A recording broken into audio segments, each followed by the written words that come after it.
As we told you, the winner of this one will share the Big Ten championship, but the road to the Rose Bowl has a few bumps. As Purdue, if they beat Indiana, they're in. Ohio State needs to win this one and hope Purdue loses. Michigan needs to win and hope both Purdue and Northwestern lose. And Northwestern to get in would have to beat Illinois. Purdue would have to lose, and so would Ohio State. So that's how it looks. The road to Pasadena. Lloyd Carr has been there before and won a national championship, and he's 4-1 against Ohio State. That's a pretty darn good record. On the other side of the field, John Cooper has had to struggle through this series, and this is the 13th time we'll match up against this club, and he's 2-9-1, and nobody ever lets him forget it in Columbus. The Wolverines are 7-3, but they have lost 3 games by a total of 7 points. The Buckeyes lost a heartbreaker to Purdue. Minnesota really the only team that kind of handed it to them, or they'd be in even better shape. They're coming off a win over Illinois. The Wolverines beat Penn State last week. Steve Belisari says it's not just the Michigan game, it's a chance to get a ring. That's what it's all about again today. Michigan won the toss and deferred to the second half. So Ohio State will send Nate Clements and Jonathan Wells back deep.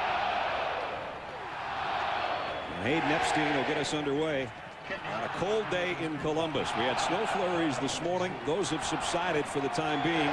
There is a little bit of wind, and the wind chill is in the teens. We don't expect it to ever get above freezing with a real temperature, so it's just the way it should be. Lloyd Carr was talking about that early in the week, about the challenge of going to Columbus in Ohio Stadium in November on a very cold day, and he says with the breath showing through the face mask of the football players, he says it can't get any better. And the picture was perfect. You saw the smile on his face.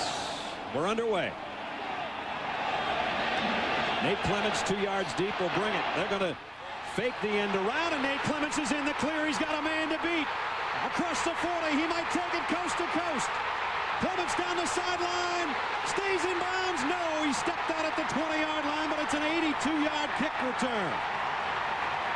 What a way to open. Great call by John Cooper. Kenyon Rambo normally is the kickoff man. Clements just handles the punts, but he's in there on the opening kickoff of the game. He's going to fake a reverse, and this fools a lot of the Michigan players. He's going to step out. Right there and barely. Got it to the 20-yard line. Nate Clements, possibly an All-American defensive back, as a kick returner, has ignited the crowd and set his offense up at the Michigan 20-yard line.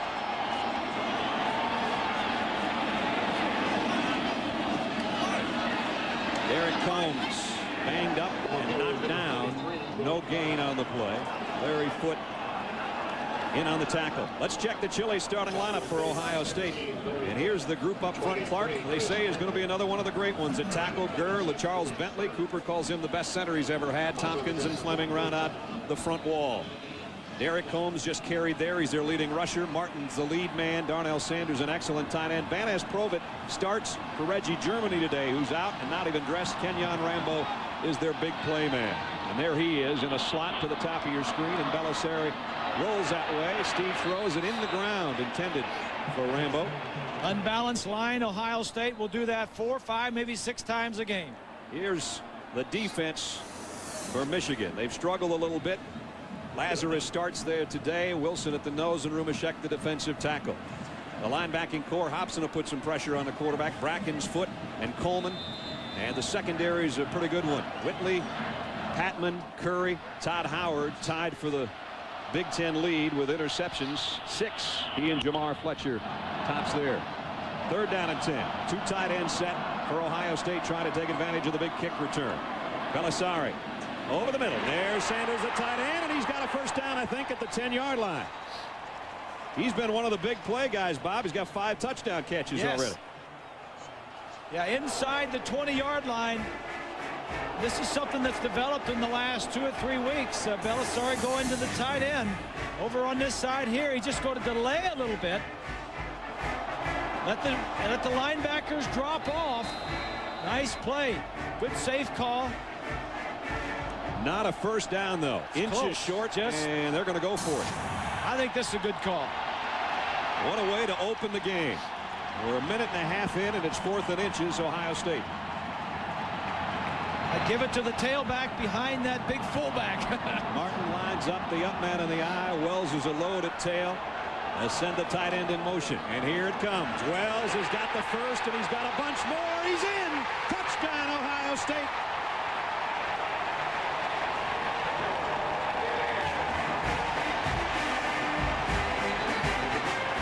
On 4th and inches, he goes 11 yards for the touchdown. Good call, partner. Things couldn't have started off any better for the Buckeyes. Big kickoff return, a big pass on 3rd and long, and then a 4th and short for the touchdown. Dan Stultz for the point after. And he missed it. Mark that one down. Missed extra point. The only flaw in the opening 2 minutes, though, for Ohio State. On a 4th and inches, Jonathan Wells goes 11 yards behind that big fullback for the score. 6-0 Buckeyes.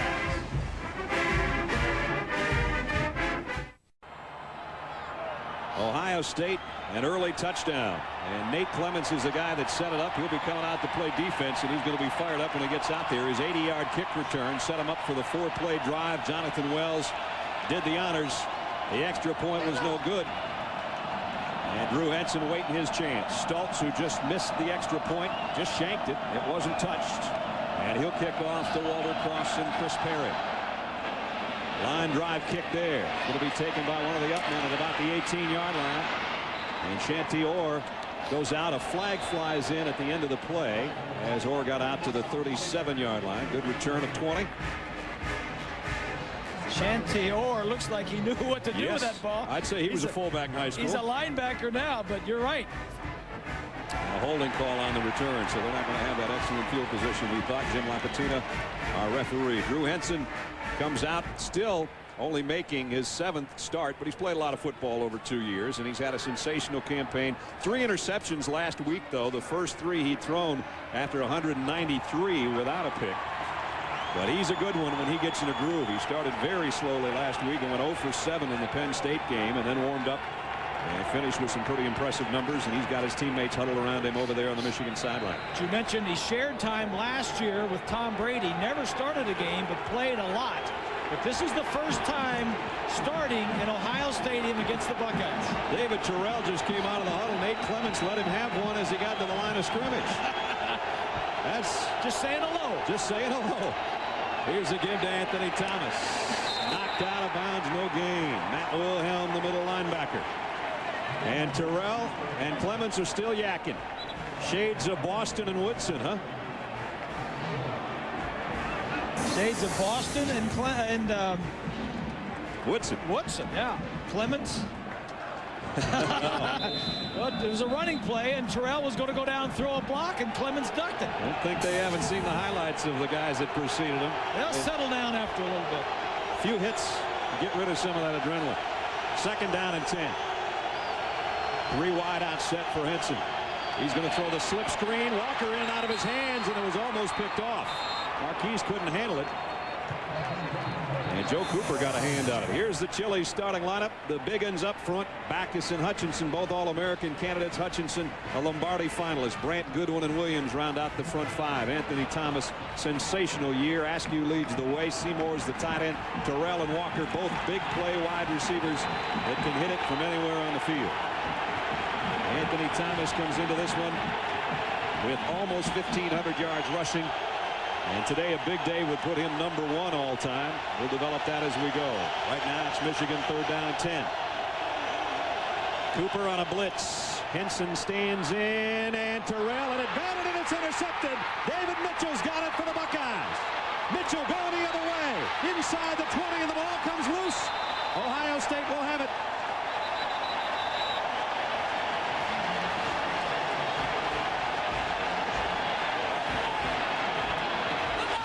Mitchell's 5th interception of the season. None bigger than this one. Everything going in the favor of Ohio State early. The big kickoff and then the deflection. Little blitz up front. Single coverage downfield. The ball's a little high. Batted in the air. Mitchell gets it. Watch Clements. Clements cuts in front of him. Mitchell, the other corner, is there, as you mentioned, his 5th pick. It hits him right in the face mask. And Ohio State's great field position is right at the 15 this time, the 20 on their first drive. Here's Combs. No gain. He may have lost a yard. Ohio State is 6th in the nation in turnover margin. They came into this game with 12 more takeaways than giveaways. That's their 13th, so they're plus 13 on the year. That's amazing, and they can turn them into points in a hurry.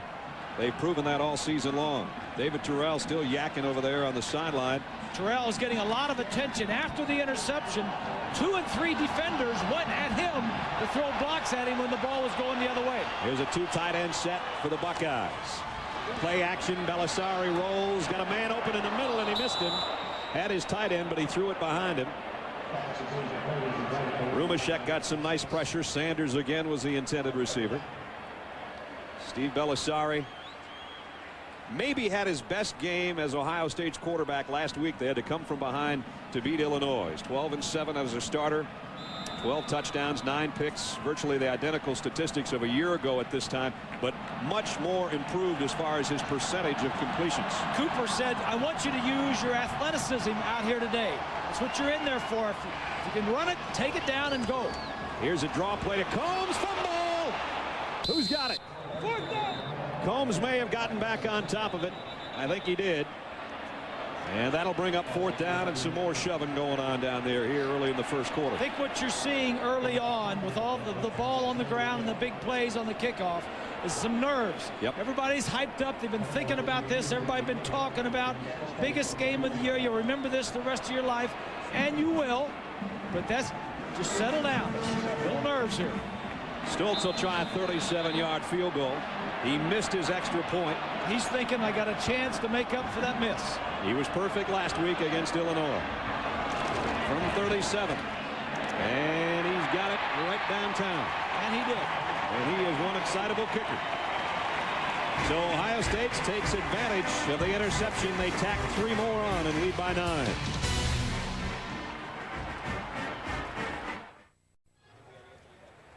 Not even 4 minutes in at the shoe, and Ohio State's jumped to a 9-0 lead. Stoltz, who just hit a 37-yard field goal, and as Bob said, made up for his missed extra point on the opening drive. And it's been the special teams of Ohio State that has really contributed in a big way with the kickoff return and then the field goal. David Terrell waiting for another chance. Had that pass skip off his hands, and Mitchell took back to the 15-yard line to set up that field goal. Walter Cross and Chris Perry left and right. Perry, the big true freshman. And Stoltz to kick. The Wolverines have spotted the Buckeyes in opening 9. This kick taken by Perry at the 14. Cartwheels his way out near the 30. Took a big hit and still got a nice return. Well, the game has opened up quickly. If you missed the opening kick, you missed one of the biggest plays of the year. They faked the end around, and Nate Clements takes it 80 yards down the sideline, barely bumped out of bounds on a 4th and inches. Jonathan Wells from 11 yards for the score. And then the interception as Terrell had it knocked up in the air. Mitchell took it back, and Stoltz knocked in the 37-yarder. That's where we stand, and we're only 4 minutes into this football game. And the center of attention is that man right there for the Buckeye defense. They are knocking him every time they have an opportunity to hit him. They are hitting him. At the 30. On first down, Anthony Thomas. All wrapped up. A yard gain. Matt Wilhelm, the middle linebacker, has made his 2nd tackle already, and he just gets better every week. Chili's defensive line for Ohio State, and they're a good one. They've been together a long time. 120 career total starts. There's the Ohio State linebacking core led by Wilhelm. Joe Cooper, the defensive captain. And in the secondary, Nate Clements, another one of the great corners in Ohio State history, with Nicky Dawson Mitchell And Mitchell's already got an interception today. The two corners have already shown up big. Second down and long. Thomas on a toss, and Anthony Thomas nowhere to hide. It's that Ohio State defense that Bob and I talked about to open the game up. Yep. And they're playing like the defense that only gives up 92 yards a game on the ground. There's a look up close. Two of the best lines in the nation. Cooper, number 10, slides through. Pickett, 79, gets over there and gets a piece of the tackle.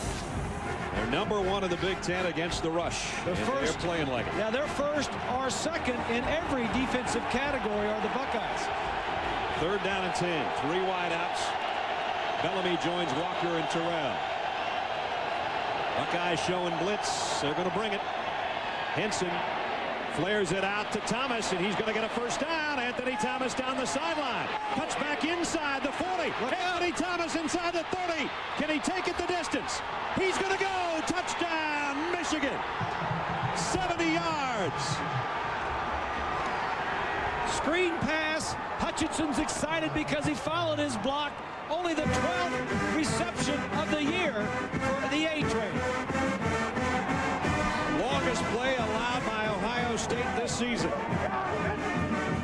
Looked like a harmless little swing pass, kind of a half a screen, and 70 yards later, it makes it a ball game.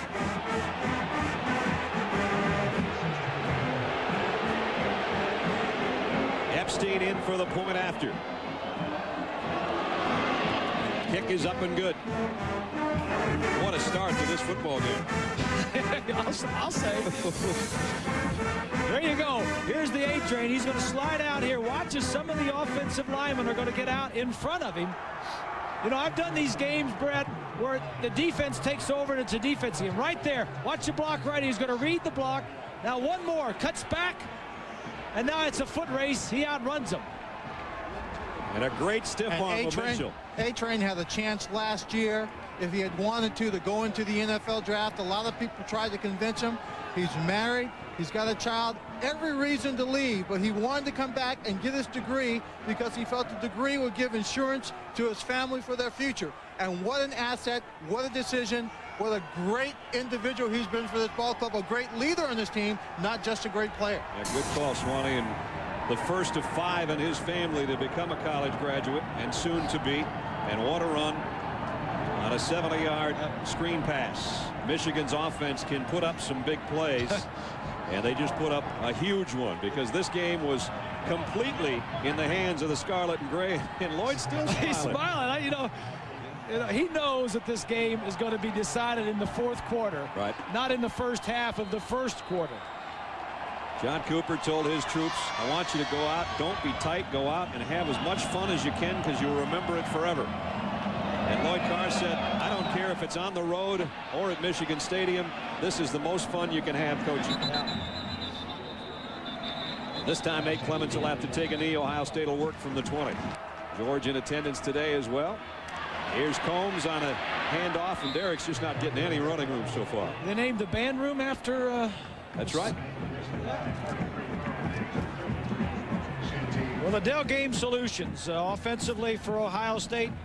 They got to take advantage of a very young Michigan defense. They lost 6 starters from last year's team. Defensively, they got to stuff the run, Michigan does, and force Belisari to win the ball game. They've stuffed the run so far, Bob. 4 carries for Combs for -4 yards. Here's Belisari on the roll. Pumps once, now throws a streak on the sideline and got it there at the 40.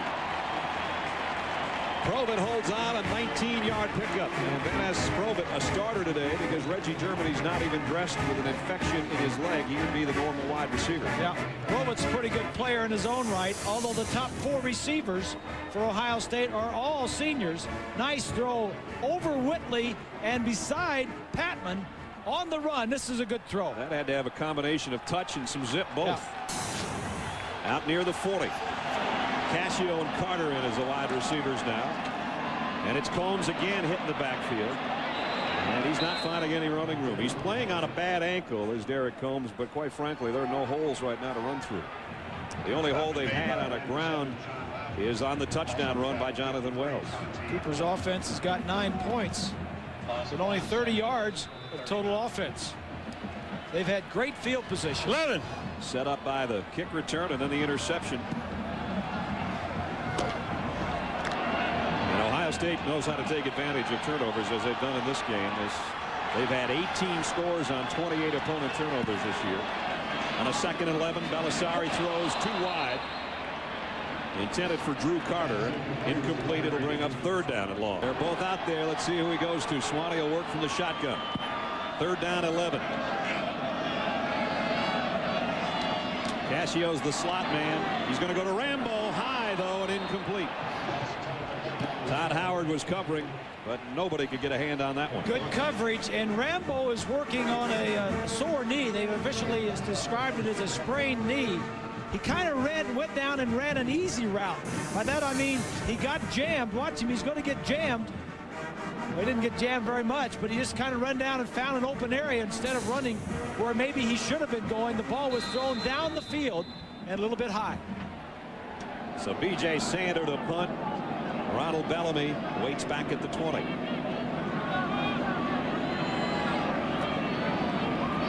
Sander averaging a little over 42 a kick. Boy, they're sure lining everybody up. Finally have them set. Oh, that's why they had so many people lined up. The punt is blocked, but Joe Cooper comes out of the pile with a football. And Cooper is all the way to the 43-yard line. It's a 1st down. Joe Cooper, the defensive captain, took a stuffed punt and turned it into a 1st down. Brandon Williams, I think, is the guy that stuffed it. I've seen more stuff, strange things happen in the first half of this quarter. Right up the middle. And then Williams comes around the outside. Cooper is right there to pick it up. And he turns into a fullback. Well, he didn't get that number for nothing. He was a running back in high school and just kept the number. What a crazy play. 1st down, Ohio State. Belisari to throw on 1st down. Intercepted. Penalty markers down, but Larry Foote, the linebackers, going the other way. But again, a penalty marker at the 40-yard line. So we'll let Jim Lapatina and the officials sort this one out. Thrown where you might expect defensive holding. Yeah, but I don't see anything. I don't either.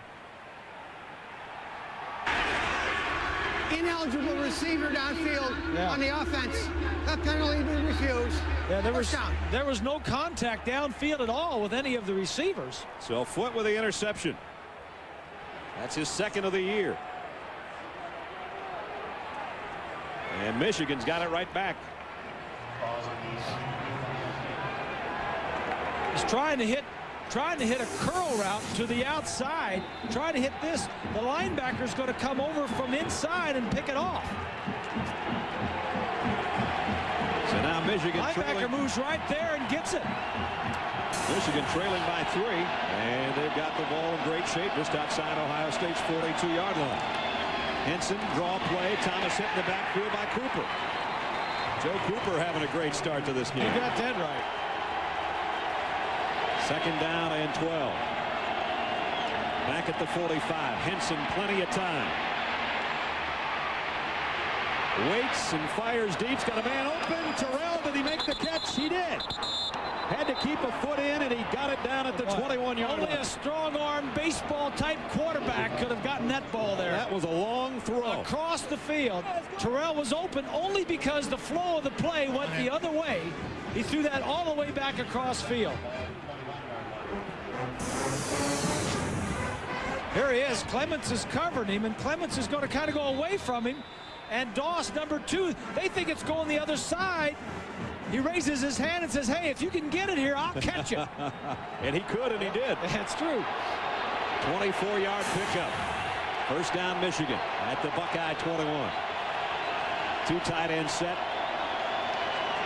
And they fake it to Thomas. Henson waits, goes to the end zone. Terrell, touchdown, Michigan. Unbelievable. He had 2 men on him, and he threw another one of those laser shots. Well, only a strong-arm quarterback with a lot of time can complete this one.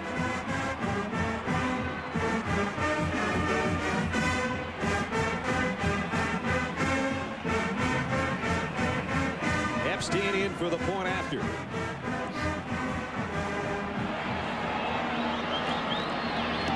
And Michigan just that quickly takes the lead.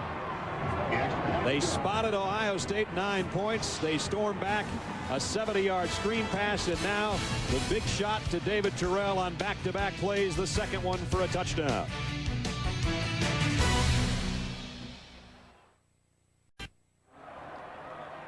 Michigan 14, Ohio State 9. 6:14 remaining in the quarter, and David Terrell has just moved into the number 2 spot all time in Michigan's career reception yearbook, right behind AC Anthony Carter, and he did it with some flair. He caught that long cross-field pass, kept a foot down, then he crossed the end zone and got in for the touchdown. Jonathan Wells on the kick return from the 1, and Wells up the sideline, and he got it out. Nice run back to the 31-yard line. Let's go back and take a look at the touchdown. Here's Terrell up here. He's going to go down, clear it out, and come all the way across. The reason he's got time to do that is because the quarterback has time to roll out. Rolls all the way to his right. Now look what he's doing. He's throwing the ball all the way back over here to the receiver that's running away from 2 defenders. You got to have a strong arm and a lot of time. Wells in as a tailback now for the Buckeyes, and here he comes on a counter and showing the strength he showed against Illinois when he had his career-high game. He rips it out to about the 38-yard line, a pickup of 5. Here's the quarterback comparison so far. Steve Belisari has struggled, and Drew Henson's got 115 yards and 2 touchdowns in the first 9 minutes. Are you enjoying this? I haven't had this much fun in 9 minutes in a long time. Hey, I've done 10 or 11 of these games, and I can remember too many of them that ended up 13-10. Right. We got 14-9 already. Yeah. Wells, no gain on that one. Julius Curry came in from the secondary to help out of the stop. Victor Hobson, the defensive end / outside linebacker, in on it as well. Well, I mentioned in the Dell Game Solutions how this Michigan defense is very young and inexperienced. Probably the weakest defense that Ohio State has played against, at least in the last 9 or 10 years. Westbrooks and Wells now flanking Belisari in the shotgun with 3 wideouts on a 3rd and 5. Steve pumps, now throws, complete across the 45 to the 46 to Kenyon Rambo. And a pickup of 9 on 3rd and 5. Well, that's the first time he's had a 3rd down less than 10 yards. The other 3 were either 10 yards or more. Rambo at the top of the picture. Little stutter step. Not doing much, but just stuttering, and then the timing, working it out with the quarterback. He's got that sore knee. It remains to be seen how fast he's going to be running. At the 46, first down. Play action. Belisari in trouble. Got away from it. He's got room up the sideline. And he gets hammered from behind at the 44-yard line, but he picked up 9 yards. And this is the thing that John Cooper, talking with him yesterday, wanted Belisari to do. If the pocket breaks down, don't take the sack. Get out and use your athletic ability. They spent a year with him trying to tell him to stay in the pocket, not be in such a hurry. Yeah. Now they know what they got, and Yeah. you're right. Now he wants to go back and use some of that spontaneity, that improvise a little bit. Just take off. First down for Steve. He got more than 9. He got 10 to the 43-yard line.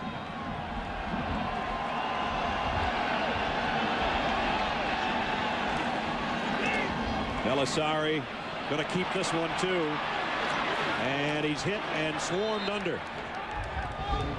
First play was by Carl Diggs, and then help from his friends. Check in with Swanee.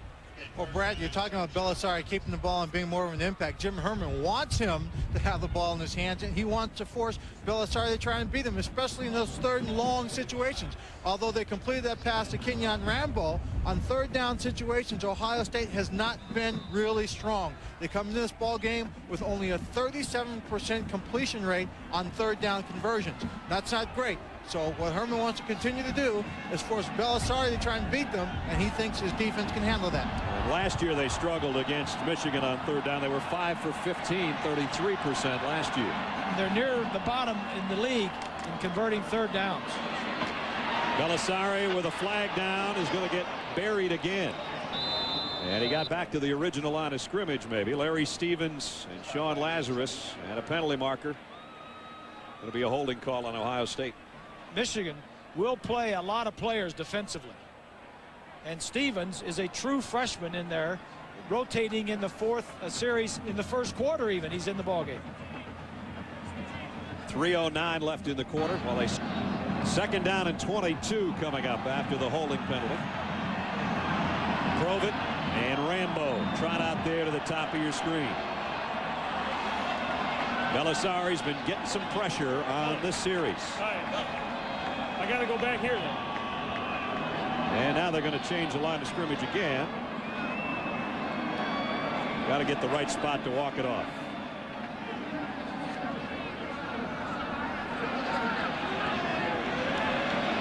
Now they set it down at the 42-yard line.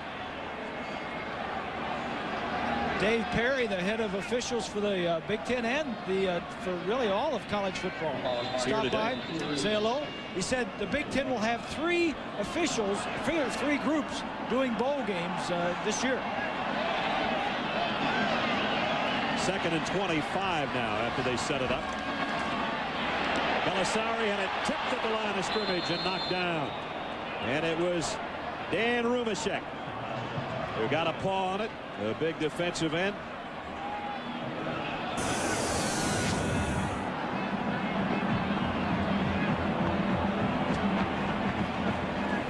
Right here. There you go. Penetration helped that. And good vision by the defensive lineman Rumashek. I'll tell you what, I don't think defensive linemen do that enough. As being an ex-quarterback, it drives the quarterback nuts when the guy gets in your face and you got a guy open and the lineman raises his arms and knocks it down. Here's a play you hate to have as a quarterback. 3rd and 25. Unless you throw a pass like that. He's out of bounds anyway. A little bit wide. Van As Provett made the catch. It would have been a little short of the first down, about 3 yards short. Made a heck of a catch. Yeah, he did. Provett releases inside of Howard, then breaks back to the outside. No. Yep, it's too far out. Yep. So it's punting time. Ohio State had something going. Looked like they could move it down and try to at least get 3. It's not going to happen. And Stoltz to punt. And remember what happened? The last punt wasn't Stoltz in there kicking. It was Sanders. And he had it swallowed under. And then Joe Cooper took it for a first down run. Usually a team will have one good opportunity to block a punt. I think Michigan has probably used that. Yep. They may save that same punt block for later in the game. Not a great kick, but it's going to take a good bounce and goes out of bounds at the 22-yard line. Swanee?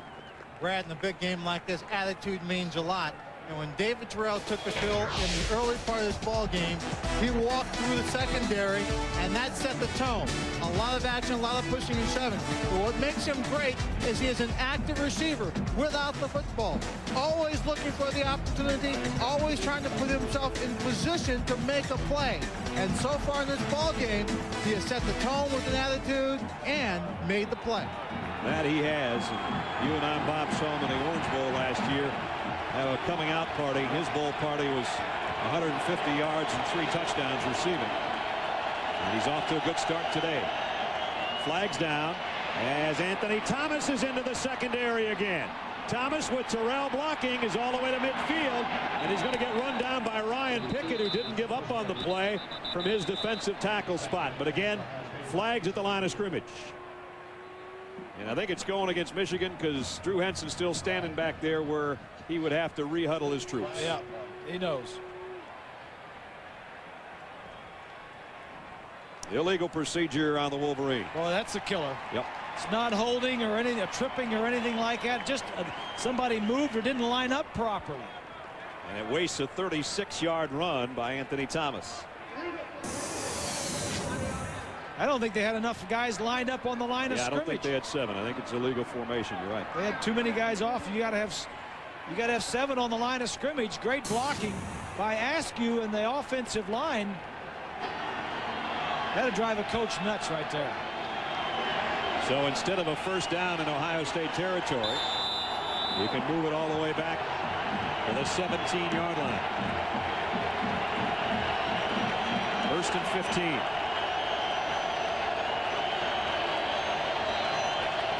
Marquise Walker in motion. Here's a give to Perry. Giving Anthony Thomas a little breather after that long run by Thomas. And Perry gets a couple. Let's check. Well, Northwestern, as we told you, needs that one, and they need a bunch of help, but they're off to the start they were looking for. They've had a great year no matter what happens. That's true. 2nd down 13. Here's a screen to Walker. Last time he dropped it. This time he holds it. And Marquise Walker across the 40 and out to the 42-yard line. Well, there is no doubt this offense of the Wolverines has a lot of weapons. Maybe one of the best offensive lines ever. They've got a quarterback that can play. They've got a running back A-train that can carry it, and 2 wide receivers that can light it up. Yeah, you can't just sit and worry about Terrell, because number 4 will take it to the house on you too. I think the first guy you've got to stop is Terrell. I mean, he is something special. There he is, coming out to the near side to meet Nate Clements. Since that interception, Drew Henson's 4 for 4. Here's the counter to Thomas, tripped up. Nice play by Joe Cooper and Matt Wilhelm, the linebackers. 97th edition of Ohio State and Michigan from Columbus. With Bob Greasy and Lynn Swan, I'm Brad Nessler. Nice to have you with us on a cold November afternoon. Henson to throw. Throws a shot to Terrell. Man, he's got a gun. Out of bounds at the 45, 1st down. And you're exactly right. I mean, this ball is not complete unless you have a gun to get it in there. Great protection, only a 3-man route. Going to release inside. Now you got to get it there quickly between the 2 defenders, and he does before Nicky knocks him out of bounds. Drew Henson moves him right down the field again, back into Buckeye territory at the 40-yard line. And there's the matchup we've been watching all day. Yep. Play fake to Thomas. Henson wanted to throw either back a screen to the near side or to go to his tight end, and Ohio State blew that up. Kenny Peterson had different ideas. Yeah, you're right. There was a little throwback in mind there, but everybody was covered, and Henson does a nice job of just getting rid of the football. It's one of those where everybody watched film all week and both knew what they were going to do. It just didn't happen. Yep. They've thrown 4 passes toward Terrell. 1 skipped off his hands. He's caught the other 3, including a touchdown. 2nd and 10. Everybody in tight, including the wide receivers. And here comes the blitz. Flags down. Screen pass to Thomas. Stays on his feet. Oh, man, what a shot he took at the end of that play. A brutal hit. I think Will Smith. Yeah, this is the guy that hit him. But Smith may have also been offsides. Clements and Terrell still talking at the line of scrimmage. They're having a nice conversation again. Well, Anthony Thomas kept his footing and paid the price for it. Here's the call. We have 2 fouls on the play. Offside, defense, holding, offense. Most penalties offset. Still 2nd down. Did all that for nothing. Watch this hit at the end of this play. Oh, man. That'll bring out the Advil. Yeah, I don't think you throw a flag there on Smith. I think it's he was right down the sideline, and that's a legitimate hit. Everybody going 100 miles an hour. 24 seconds remaining in the quarter. Anthony Thomas only has 1 yard rushing, but he's got a 70-yard touchdown on a catch and a screen pass. It's been tough sledding for both backfields so far, and it's the same here on 2nd and 10. Michigan has had trouble running in this game against the Buckeyes the last 4 years, and that Fred Puggage, the defensive coordinator, so that's exactly what I want to do again. Shut them down on the run and force them to throw. Don't give them a 2-way street. It was a heck of a 15 minutes, wasn't it? It's 14-9 Michigan. An ABC Sports presentation of college football will continue after this message and a word from our ABC stations.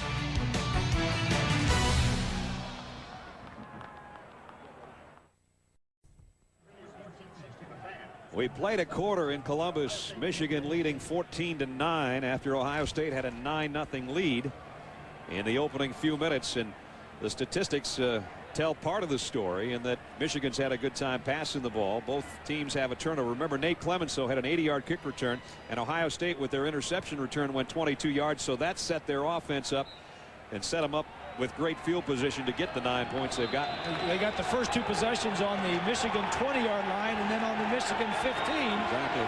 That's where they got their points. All 3 of Michigan's third downs have been 3rd and 10. And they've got another at the Buckeye 40 to start the second quarter. 3 wide out group for Henson. Drew stands in and throws it out. Incomplete, intended for Terrell. And Wilhelm came with a little pressure that time, and Henson got his jersey dirty. So Michigan's got to give it up.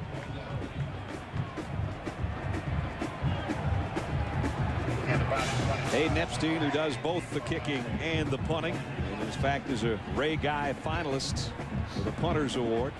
You see his numbers, and they're a man short on their punt team. Hustle him out there, though. Yeah, I wouldn't want to be him when I went back to the bench. Me neither. There's Nate Clements, who already had a great kick return in this game. Probably won't get a chance to handle this unless Epstein just misses it. And he almost did miss it. Off the side of his foot, Nate's going to get it on the bounce. Gutsy move.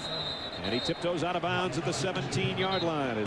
Throw's going to have to wait for the record for next year, but that would be a nice capper to a very disappointing season in many ways.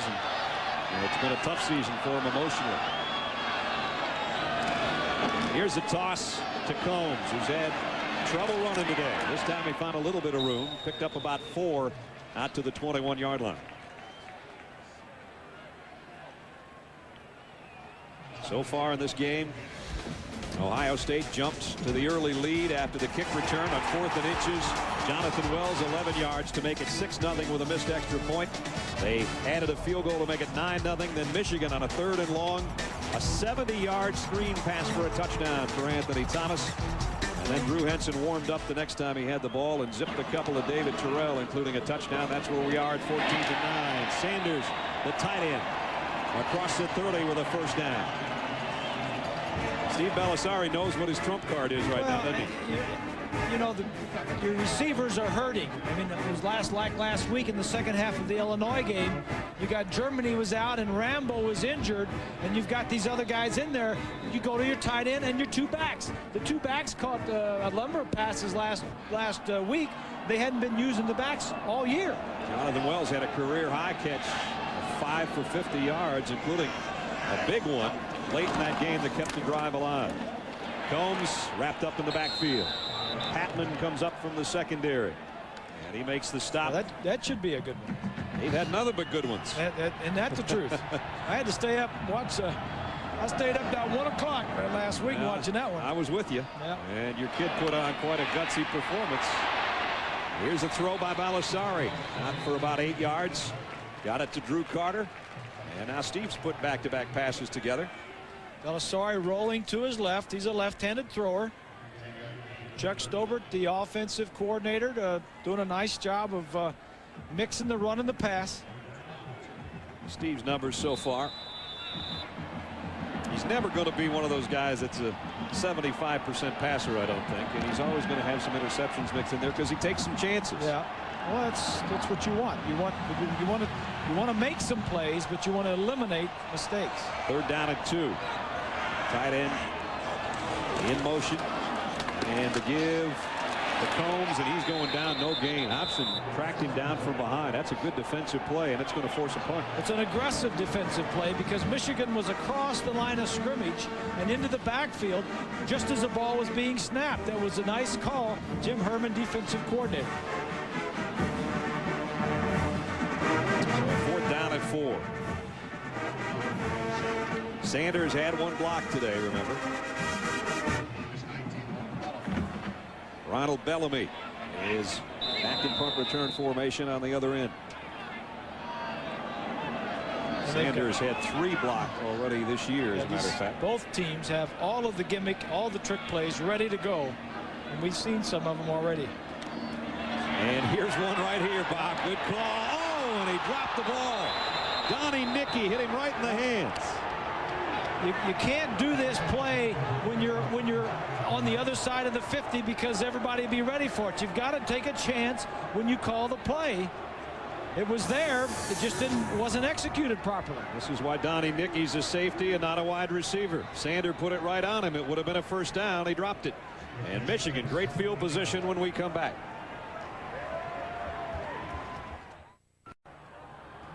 Our Aflac trivia question this week. Which 2 Ohio natives became Heisman Trophy winners at Michigan?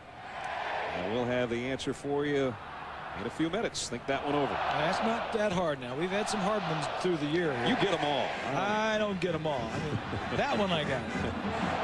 Well, Michigan now, great opportunity after the fake punt went awry. They've got it at the 38-yard line. Single coverage on the outside receivers. Big play on first down, maybe. Here comes an end around. Yep. Ronald Bellamy. Bellamy got a block. Got the corner. And still on his feet. He's down to the 25-yard line. Yeah, that just smelled of some kind of gimmick or big play tried by Michigan, because you're on the positive side of the 50. You just got a gift. You just had a turnover from the other side. They're down a little bit. Try something. Come out with some gimmick play. And it was a reverse. Mitchell, with that great speed, slowed him up, or he would have gained another 20 yards down the sideline. So with 11:15 left in the half, Michigan with the lead and the ball inside the Buckeye 25. Terrell to the near side. And it's Anthony Thomas. Got it, about 2, maybe 3. Joe Brown in on the tackle. That's his 7th carry, and he's got 4 yards. So the defense of the Buckeyes have shut him down, as they have every year. They shut down that Michigan running game. Best 2 runs of the day. One was Wells for the touchdown on 4th and inches, and one was that end around by Bellamy. Otherwise, neither back's gotten much. Yeah, those 2 defensive tackles in there, Pickett and Collins, both weigh around 290. Depends on what time of day you weigh them. Yeah, we talked. That's what Mike told us the other day. Mike Collins. Yeah. Depends on how big breakfast was. Yeah. 2nd and 8. Oh, Henson's hammered as he throws, and he got it out to Terrell anyway. Derek Ross came on a blitz from the secondary, and another great throw by Henson. And David Terrell just runs a very simple but very precise route to the outside. One of the difficulties of handling this Michigan offense is that when you get David Terrell playing this well and you get Walker making plays, even though Anthony Thomas is not running the ball well, he comes out with a big short pass play. You don't know which way to go. The guessing game is all over. You've got to cover the whole field, and it creates more opportunities for the Michigan offense when you have to play that wide and that loose. Of the 10 passes Henson's thrown, he's aimed 6 of them at number 1. Here's a toss sweep. Thomas waiting for a block. Great job by the Buckeye defense to blow that up. Mike Doss from his safety spot. And Brent Johnson, the defensive end on that side, getting upfield. Get the good penetration. You couldn't get the corner turned. That's Seymour, number 81, blocking on 60. Johnson right there. He gets there a little late, but that was his job, to not let him turn the corner and not get the penetration into the backfield. You don't see this very often. Anthony Thomas -2. I think Derek Combs is minus on his carries for Ohio State the other way. Hayden Epstein's going to try a 38-yard field goal from the left hash, and it's a fake. Here comes John Navarre, the quarterback. He didn't get the first down. Mike Doss made a play a yard short.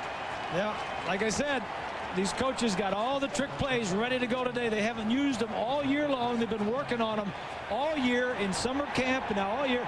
Now it's the last game. All right, we'll have them ready to go. Like a big bag of Halloween candy, and you save all the stuff you love for the last day. And And you just have to have the right opportunity. That field goal was just long enough that Lloyd didn't feel good enough about letting him kick it. Now, John on the other, Cooper, he's tried some too already. So one team fakes a field goal, one team fakes a punt. They both come up short. Navarre was only about 2 feet short. He's the backup quarterback. So now Ohio State takes over again. As the sun actually tries to peep through, so does Derek Combs down the sideline. There's the best run of the day. Julius Curry knocked him out of bounds, but he got 24 yards. John was telling us yesterday we need a healthy Combs to play today. Nursing a sore ankle. Didn't look like it on this play. Oh, there's a nice job of getting up through. There's a little crease there. He had the quickness and speed to get through it before it closed. And that put him on the plus side, because before that carry he was -2. In fact, both starting tailbacks had 8 rushes for minus yardage until Combs just broke that one loose.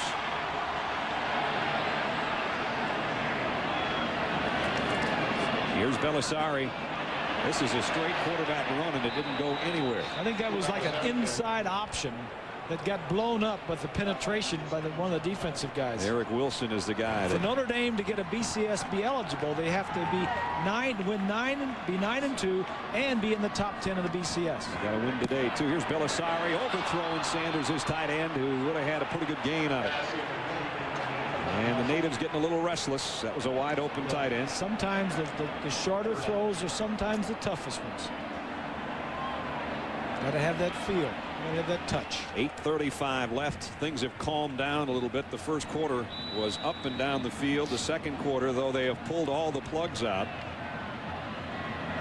There hasn't been any scoring in this quarter yet. Third down and 13 coming up. You see the average. That's what Michigan was hoping to force Ohio State into all day, and they've done it. They've had 5 third downs longer than 10 yards, and that's what you like defensively. Belisari long for his tailback. Incomplete. Foot. He had an interception.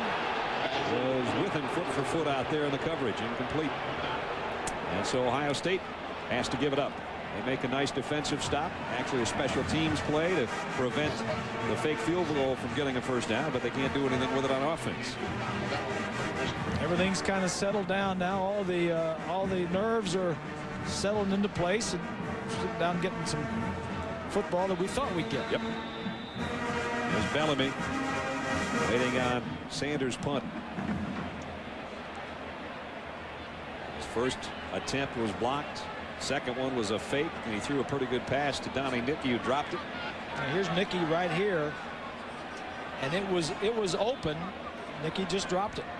This might be the first time today Sanders actually kicks one and it goes somewhere. It didn't go very well. He's but lined up 3 times. Bellamy with a fair catch at the 24-yard line. 39-yard kick and no return. Drew Henson snapping it back up. His team leads by 5. Yeah, it did. Right from the opening kick. Now it's 1st and 10 for the Wolverines with the lead from their own 24-yard line. Nice play fake by Drew Henson. Wants it all. Aims and fires for Terrell into double coverage. Almost made the catch. Donnie Nicky, nice play. Coming over from the safety spot to help break it up. Looks like Terrell, he is slow getting up. That was a one-man route. That was back when, like on the school ground, back when we were playing the kids. Yeah, everybody blocks. My best receiver, you go long, and there were 2 guys. I'm going to throw it as far as I can. Everybody else stayed in and blocked. That's a great throw. We didn't call it max protection then. We just said, don't let anybody in here. Yeah. And you run all the way out to the Buick out there. We're going to try to fire one down to you. I mean, that ball was right on the money. And Terrell shaking up on the play. Want to throw a slip screen. He finally did. He pump faked it and got it to Marquise Walker. And that one's blown up by Mike Doss again, the safety. Now they've used that play 3 times today. They've completed it twice, but really only once was it very effective. Yeah, this is a very good defense Ohio State has. They are outstanding. They have 7 starters back from a defense that are 8th in the nation in scoring defense. David Terrell comes back in after 1 play. And Bellamy goes out. And it's 3rd down and 6. He's been the go-to man throughout the year and the day. He and Walker go out to the left, and Anthony Thomas split out as a wide receiver to the right, and Ohio State's going to take a timeout. Buckeyes call time with 7:32 remaining in the half.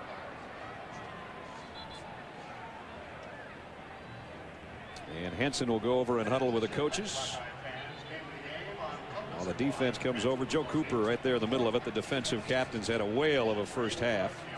This gives us time to talk about our Aflac trivia question. Earlier we asked you which 2 Ohio natives became Heisman Trophy winners at Michigan. We gave you time to think it over. And the answer, Desmond Howard out of Cleveland and Charles Woodson from Fremont, the 91 and 97 Heisman Trophy winners. And I know you and Keith called that game with that pose of Desmond's on the left side there. I about fell off my stool when Keith says, "Hello, Heisman." I looked at him, and he just gave me a big grin. And that punt return, first Keith said, "Goodbye." And then he said, "Hello." There's a lot of memories in this series, I'll tell you. Now, they started it back in 1897. And 83 consecutive years now it's been running. They missed a few in the middle there, but the 97th meeting. You know what's amazing is Michigan Stadium, they played their dedication game at the Big House against Ohio State in 1927. They did the same thing here at Ohio Stadium. In the shoe, the dedication game was against Michigan in 1922. So for every big event, there's a big game, and this is the game if you grew up in Big Ten country.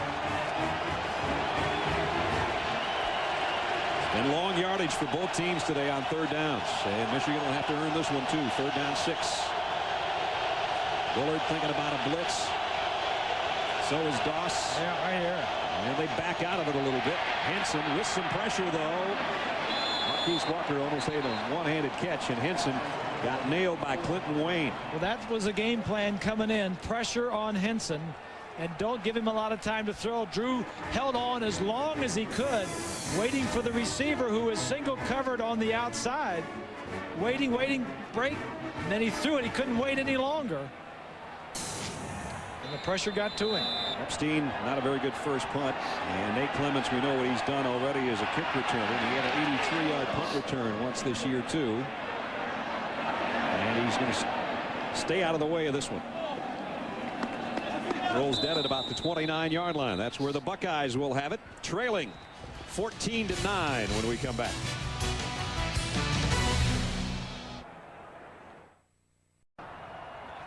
(14-9) it remains, Michigan. And the last 4 possessions for Ohio State, an interception, a punt, one that was on downs on the fake punt, and then they had to kick again. After scoring on their first 2 drives.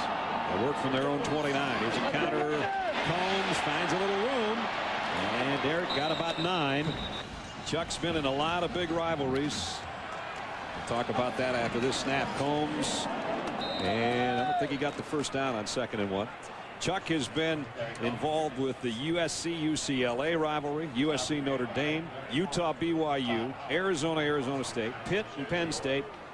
And for the 14th time, Michigan and Ohio State. And he's been on both sides as an assistant here and there. And Bob said to him the other day, which one's the best of all those? And he just tapped on the table and said, right here. 8 years he was at Michigan with Bo, and now this is his 5th year at Ohio State with Cooper. I walked in with Bo today. We had a great chat. Here's a pass. Sanders lost the ball, and it was going to be incomplete. They say he didn't have control of it before the hit. Larry Foote is the guy that put a helmet on it.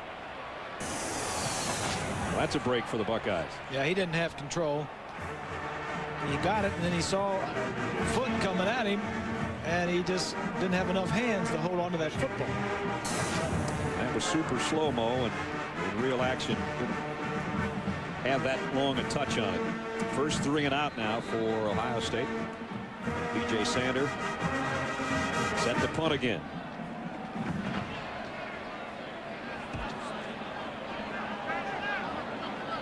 Again, Ohio State taking its time, making sure everybody's accounted for. And Sander got a better kick this time. High kick Fair catch taken at about the 21-yard line. 41-yard punt. Bellamy with the fair catch. Our Quest greatest moments this week takes us back 50 years. It was the Snow Bowl. Game time conditions for the game featured ankle-high snow, a temp of about 10 degrees. Vic Janowitz somehow able to make a 27-yard field goal.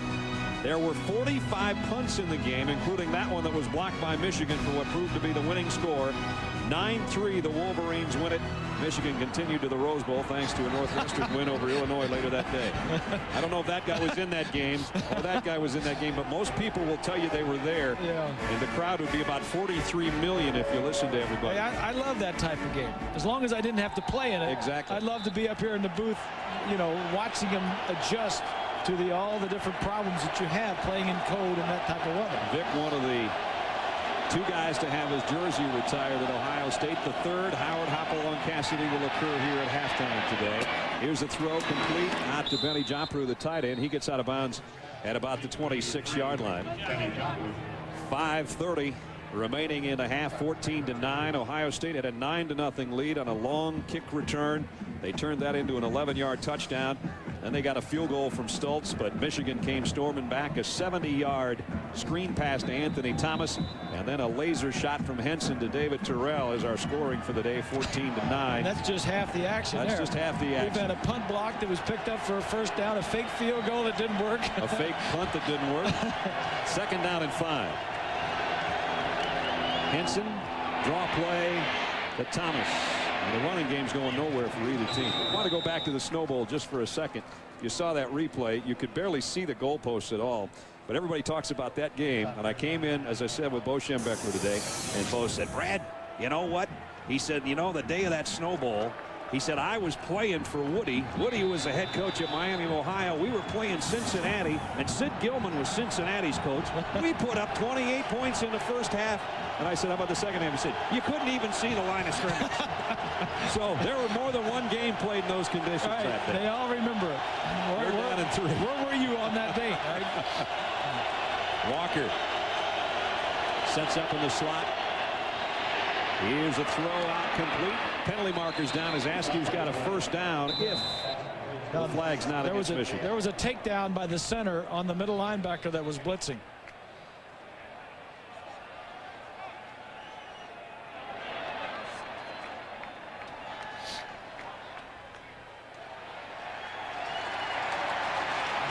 So that holding negates the first down. What's right here? What's right here? That's Wilhelm. Oh boy.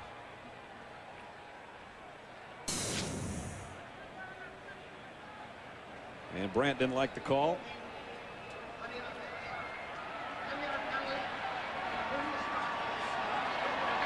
An offensive line that we've talked about at Michigan's got some good players and some great players. Hutchinson right there, 76, one of the finalists for the Lombardi Award. Well, the 2 tackles, Backus and Williams, and the guard Hutchinson. They're good ones. And you know, when the NFL draft comes up next spring, they're going to be mentioned, and probably in the top 2 rounds. Yeah. Backus making his 48th start, which ties the record for offensive lineman admission of Greg Stropanek. And we mentioned Hutchinson, his roommate, 4-year starters. Henson in trouble. Got away from one man. Flags down. Might have another holding call. And now we got an open receiver downfield all the way to the 41-yard lines. Calvin Bell. But I think they're going to bring this one back too. Henson was in trouble, running for his life back there. And I think one of his linemen probably helped him out. Brad, they're going to call a face mask. I think it was Richard McNutt who came in reaching for Henson, just had a hand right across that face mask, pulled it down just a bit. I think you're right, Swanee. I take it back. It's absolutely going against Ohio State. Mask on the defense, 5-yard penalty, added to the end of the run, first down. John Cooper showing his displeasure with the call.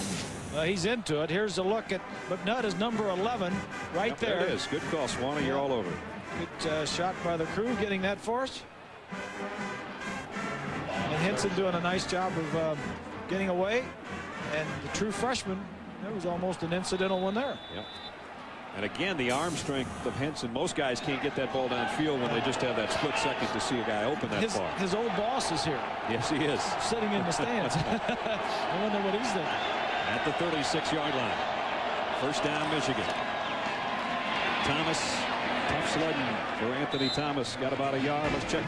Damien's got to have about 1,900 yards on the season now with that first half. That kid is something special. Anthony Thomas, who came in with the great numbers behind Damien, is having a horrible day. Except the screen pass. I should say he's having a horrible day running the football.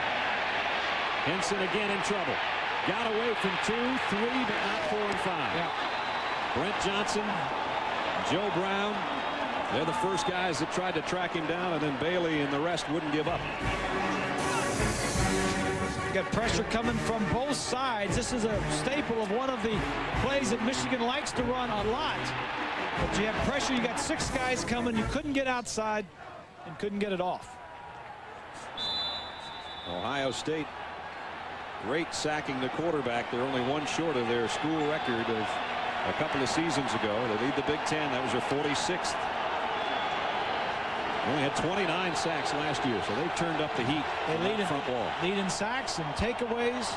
Third down efficiency for the defense. They're a tough group.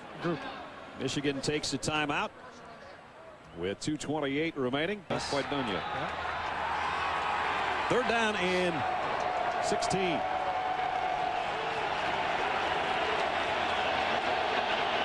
All the third down situations for both teams have seemed awfully long today. Henson going to load it and fire for Terrell, and he overshot it. Terrell had a half step on Clements, but Drew threw that one too far. Well, he threw it. When he threw it, he needed to wait a little bit longer because he was just getting past Clements. It's a nice call because you don't think you're going to go deep in this area of the field, and he runs right past him. Terrell says, "Oh, I had him. If you just could have waited." Those receivers are always saying that. That's right. Epstein gets the kick away. Clements takes it at the 15. And Nate got about 3 or 4 out of the return is all. And with 2:13 remaining in the half, it'll be Ohio State back on offense to see if they can get something going before intermission. So we had a high scoring and crazy first quarter. We've had some wild plays in the second quarter, but no more points. Combs on a counter. He's had a couple of those today that have come down this near sideline for good yardage. Picks up 15 that time. And Ohio State now will hurry it up. 44 yards for Combs now on 12 carries as he had really struggled. In fact, he was negative yardage on 8 carries. So the last few times he's handled it, big improvement. Wells and Westbrooks now in the I backfield behind Belisari. And it's Wells on a draw play. Jonathan Wells cuts outside. Good shoestring tackler. He might have got a big gainer. Todd Howard made the hit. Wells got 7. Watch the fullback, Jamar Miller, right in here. Jamar Martin. Oh, it's Westbrook. He does a nice job. Martin just when he's in the ball game, he threw a nice block to play before. Westbrook in there for the because it's a 2-minute drill. Second down, a long 3 now with 1:25 remaining in the half. Belisari fires, completes it to Plovit across midfield at the 49. And this got 2 timeouts left. This is the personnel they had in the game late against Illinois last week when Belisari moved him right down the field. The 2 backs in the backfield, Westbrook and Wells or Combs, and throwing to the tight end side. He still hasn't hooked up with Cascio, who's been a big play man. Here comes a blitz. Belisari throws. Rambo rather with a catch. Kenyon Rambo at the 36-yard line. And they're moving it right down the field. Yeah. Up to 13. He looks more comfortable, Belisari, doing this. Yep. As you see Rambo limping a little bit there. Got that bad knee. He made a tough catch there. Some quarterbacks feel a little bit more comfortable not in the huddle doing this here. Here comes a blitz again on first down. This time it might get to him. It does. At the 40-yard line, first sack of the day. Hobson and Wilson are there. And timeout taken by Ohio State with 58 seconds remaining in the half.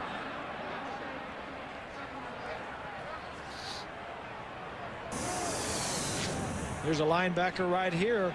They say enough of this stuff. We're going to get after you. Untouched. Wells, number 28, probably should have slid in and picked up the linebacker. Swanee Rambo's kind of walking over to the huddle. He doesn't look too good. No, he doesn't look good at all. He came off in the last play and took a hit, but the very last play, he didn't really come off the line of scrimmage. He didn't look like he could run down the field. It's his left knee, and if he can do anything at all, it's mostly running straight down the field, planting the right foot, and then coming back to his inside to his left. But I'm not sure he can do that right now. Yeah, you're right. He's not a deep threat at all, though, is he, Swanee? Well, he can't be a deep threat unless he's just going to clear out the zone. And you watch the catch right here. He goes to turn and just gets down.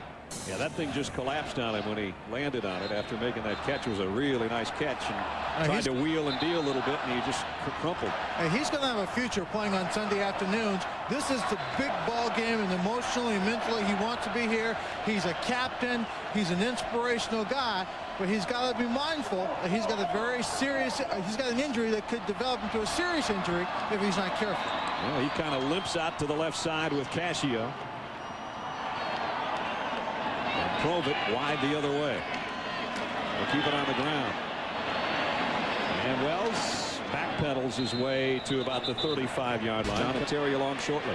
Belisari back going deep. Cascio just overshot him at the 5-yard line. Yep. Had a shot. The coverage was there, but there was a perfect throw it would have taken for the completion.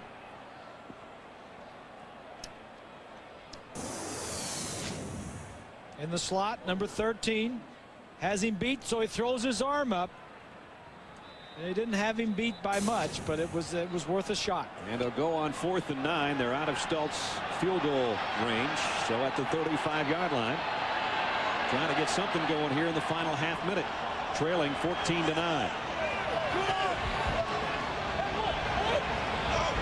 Out of the shotgun, blitz on the way. Belisari fires. Rambo's got it.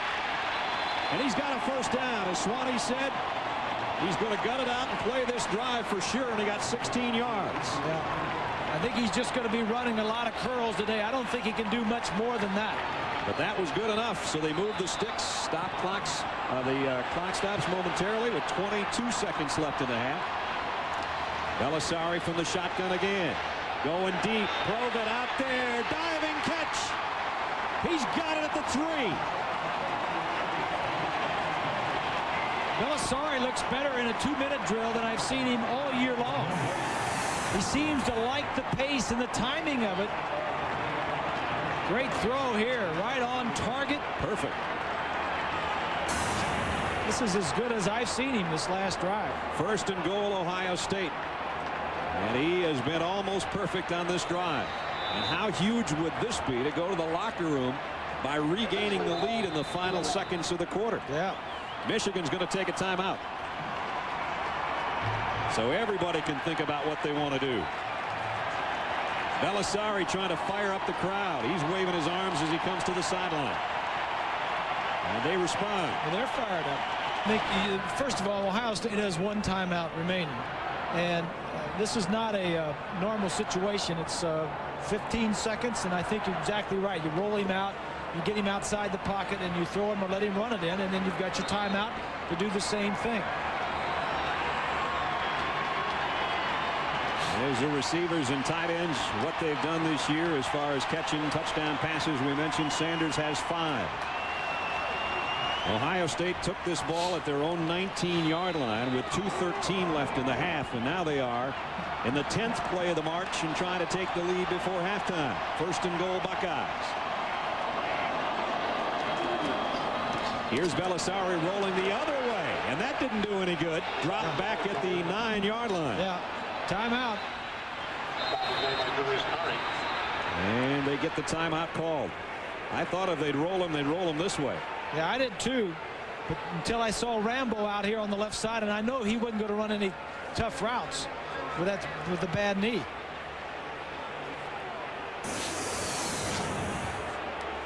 Right here, number 26 on the end of the line. That's Curry, the strong safety. They were blitzing from both sides, so you were not going to get outside the pocket. That's a good call by Jim Herman. They're going to bring Stultz in right now and try to make it 14-12. And we're going to talk about that one on the sideline for a while. Michigan with a nice job defensively. Yeah, see, I don't know if I would have faked anything. I just gotten him outside the pocket. Just get going. Just get going. Try and cut down the whoever has containment on either side. Roll him to the wide side of the field.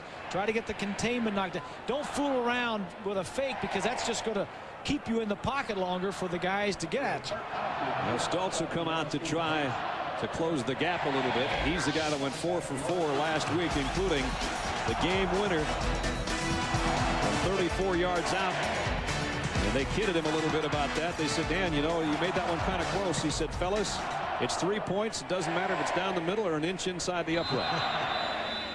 333 career points. He'll try to make it 336 and draw his team to within 2. 26-yard field goal attempt from the right hash. And it's up, and it's good. And it hit the flagpole. That's how good it was. Right in the middle. So Stultz, who hit a field goal earlier in the ball game, has added 3 more. He missed an extra point. But the early lead was Ohio State's. The comeback was Michigan's. They still have the intermission lead of 14-12 in what was a crazy and exciting first quarter. Things settled down a little bit in the second. 14-12 is our halftime score. John Saunders and Terry Bowden standing by in New York. Fellas, the other side of the ball, Ohio State, they have been running the ball pretty well, and I think they'll continue to try and do that. But this game will come down to the fourth quarter and at the end of the game, I'm sure. Ohio State to kick. Walter Cross camps under this right at the goal line. Some indecision, and now he brings it out. And got out across the 20 and out to the 25-yard line. And Swanee talked to John Cooper just moments ago. Coach Cooper, towards the end of that first half, it looked like Kenyon might have re-injured his leg. What's his health status? No, Kenyon's okay. He's okay. Yeah. He shouldn't be. That shouldn't bother us. What was your message to the team at halftime? Win it in the fourth quarter. Win it in the fourth quarter. We played close in the first half. We've made some mistakes. We've thrown the kitchen sink at them. You know, we ran a fake off the opening kickoff. We ran a fake punt. We got to protect our quarterback a little better. We got to make plays. Simple as that. And Bob echoed that same thing. Play it close, play it hard, and try to win it in the fourth quarter. Here's the opening snap of the third. And Anthony Thomas, much like the first half, little or no gain. Mike Collins made the tackle. And Anthony Thomas, who came into this game 166 yards from a school record in rushing, has 3 yards on 11 carries. He's averaging 149 yards per game coming in. And Michigan comes out, and normally the first few plays you run starting the second half are the ones you've talked about and the ones you think will work the best. That one didn't gain much. Sometimes the ones that can set the tone for the rest of the day, too. Henson with time throws complete to Walker. Marquise Walker out to the 33, but short of the first down by 2 or 3 yards. Our Morgan Stanley Dean Witter first half statistics show kind of what we were talking about. Drew Henson's 209 passing yards. Look at that third down conversion situation for Ohio State. 1 of 9. They were 3 of 4 on fourth downs, but 1 of 9 on third down. They weren't very good coming in. Michigan was very good and just having a so-so day on third downs. There's a guy having a pretty good day. Long way to go, and 215 yards. And 2 touchdowns. 1 to Terrell as wide receiver. 1 Anthony Thomas did most of the work on a screen pass for 7. He's had some nice long passes. Here's a relatively short third down for either team. 3rd and 3. Play action. Henson with pressure from Cooper throws another dart out to Walker. First down at 45-yard line. Whenever you've got a gun sitting on that shoulder, it sure helps, because he looked around and threw this ball late and still gets it out there. The coverage was there, and if the coverage could have cut, if it was a softer throw, is that Mitchell that's on the coverage, could have cut underneath him. But whenever you can throw that ball like that and get it out there quick, the defensive backs hesitate to try and cut in front of you. Mitchell and Walker and Terrell and Cooper all having a little bit of a shoving match at the end of that play again. Everything's a little bit chippy here as it was to open the game, to open the third quarter. And then first down, tight end Japru in motion. Anthony Thomas finally a little bit of working room. Got into Buckeye territory and down to the 47-yard line. Yeah, that offensive line that we talked about at the opening finally doing something with that defensive line. Take a look at the pit. 78 is Goodwin. 76. There's a nice block by, who is that? Askew? Yeah, he's Askew. Little block, little area for the running back. Backus is up there. That's the best run today by Thomas. But Thomas, exactly. He has had nothing. No daylight at all. 8 yards that time. Second down along 2. He'll get it again. He's going to spin for the first down. Throws a stiff arm on Nicky and got the first at the 43-yard line. So there's the best 2 runs of the day probably for Anthony Thomas. Yeah, he is not a scat back. He's not a slicer. He's more of a power back, and he does have some moves. Nice footwork there. Lloyd Carr says of his star running back, he hasn't changed 1 ounce since the first day he showed up as a freshman. He's the same guy, same humble guy, comes to work, doesn't say anything, loves his linemen, doesn't do a lot of talking, just goes out and plays. And the linemen really want him to get that record. Yeah, they do. I think more than he wants it. Chris Perry now in for him to give him a breather. And then Perry will get the call. Here's the true freshman who they think is going to be sensational somewhere down the line. Got to the 37. Nate Clements is there along with Joe Brown. Brad, I talked to Lloyd Carr as he was going off the field at halftime, and their offense is so balanced, run and pass. I asked him how he's going to get that running game started, but his comment was he was more concerned about the passes he felt the team had dropped. I asked him if he was going to work hard to establish a run. He said, we'll do what we have to win, but he certainly wasn't afraid to go ahead and try and win this ball game, putting it in the air, Brad. Let's see if they do here. Second down and 3. Got a 2 tight end set. And they'll go with Perry. Puts his head down and got about half the needed yardage. Joe Cooper, number 10. I'll tell you what, he's been around the football today. Well, they made a huge effort, Michigan has, starting the second half to run the football. Joe Cooper, the defensive captain. Guy that took over for Niall Diggs. And the guy that they always said was a tweener. He was too slow, too small, didn't know if he could cut it academically. He's done all of them. Third down along 1. Play action. Henson to throw. Got hit as he released it. It's incomplete. Credit that one to Rodney Bailey. He put the lick on Henson. You know, when you're 3rd and 1 and you come out the second half and you've got an offensive line like Michigan does, I would think you just go and pound it in there a couple times, because you're in a 4-down zone right here. Now they got to give it up. 4th and still a long 1. You go try a field goal, or at least they're lining up for a field goal. This could be a pooch punt by the field goal kicker. John Navarre, remember, is the holder. Now he comes out of formation and up to center, and they're going to give it to Askew, the fullback. I think he got it. Very close, anyway. I tell you, they've been working on these gimmick plays for the last 6 months. You started warning me about Thursday. I didn't think we were going to see this many this quick. They've finally gotten to use some of them, and I think the players really enjoy it. And this one's close enough to look at. They don't want to make any mistakes on this. I mean, they've got the they line up in field goal. Line up in field goal. Then Navarre, who is the holder and the backup quarterback, gets up and hands it off.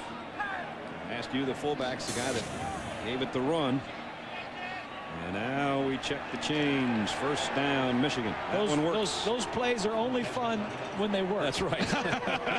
Ask John Cooper about the fake punt in the first half. Perfectly designed, just not executed well. Yeah. They've got another play where you line up in field goal, kick a field goal and snap it right to the field goal, and he punts it. Little pooch punts it down there. Well, the 10th play of the drive now for Michigan. As we're over 4 minutes into the third quarter. They've taken it 42 yards. Anthony Thomas back in there at the tailback. They fake it to him. Henson Wants to go deep. Scott Terrell out there in the corner of the end zone. Touchdown. This is just a great adjustment by the University of Michigan. This is the same play they've run all season where the receiver comes across the field. Not this time. Terrell broke back to the outside, and the ball was right there. There he is at the top. Usually both receivers come across the field, and Ohio State knows that and was looking for it, but not this time. Boy, did he sell Clements on that one, huh? That's just good self-scouting by Michigan. Epstein's point after is good. Nate Clements, who's had a big day in some respects in special teams, but here #1 beats him to the end zone, and Michigan stretches its lead.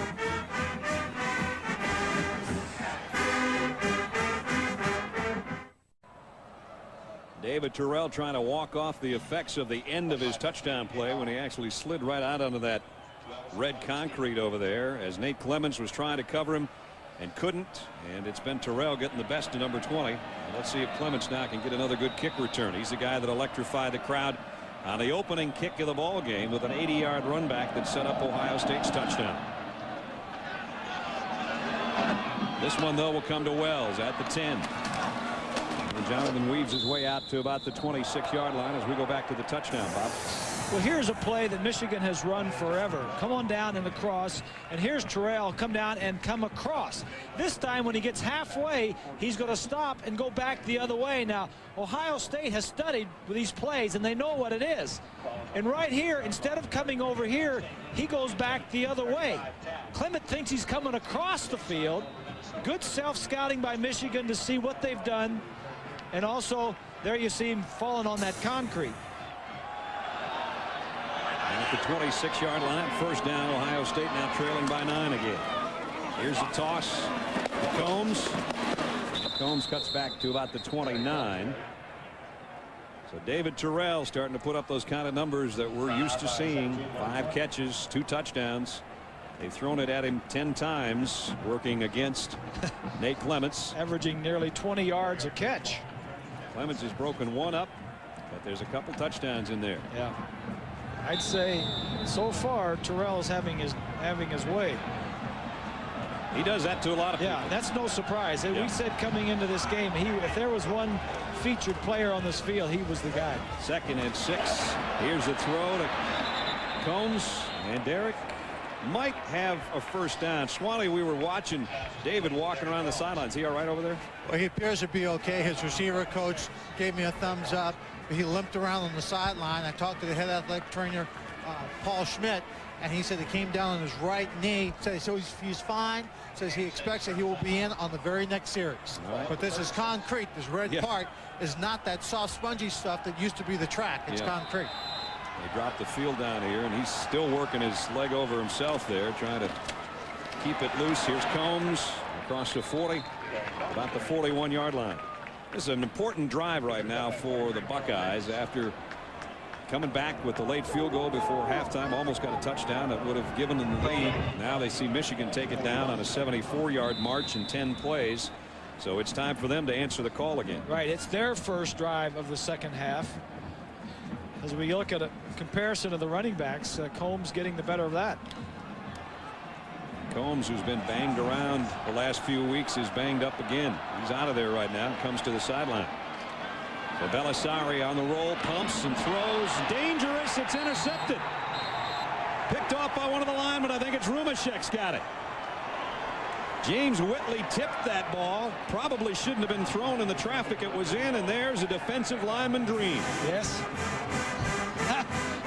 You know, normally that ball is thrown outside. You don't want to throw it back inside that late because there's going to be a lot of guys around it. Michigan not known for many takeaways and not in many interceptions. That's only the 12th interception of the year. This just doesn't look like it should have been thrown.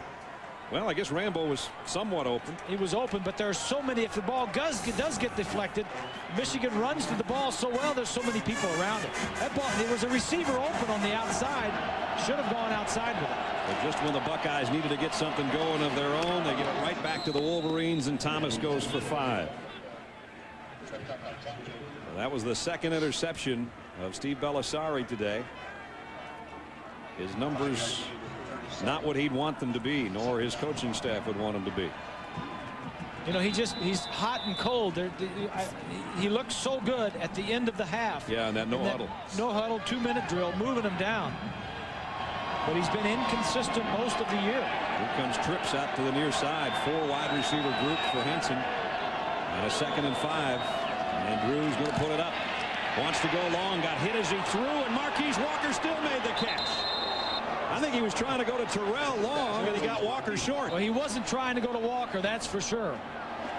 I mean, he was pasted by Clinton Wayne. He let go of the ball. He was fortunate, very fortunate.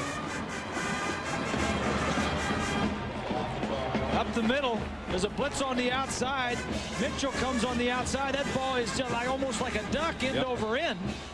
And he's fortunate that one of his guys landed under it. And things are going right, huh? Yeah, that's for sure. 25-yard pickup on what effectively was a nice defensive play by one of the defensive linemen of Ohio State. The pressure got to him. The result was not what Ohio State wanted. 1st and 10 at the 12. Anthony Thomas now straight up the middle.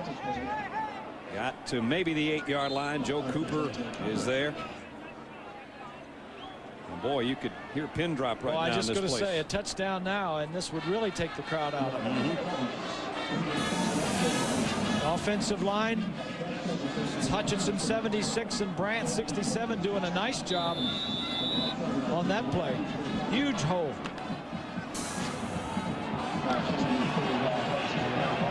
Buckeyes really need to come up with a stand here, and if nothing else, force a field goal.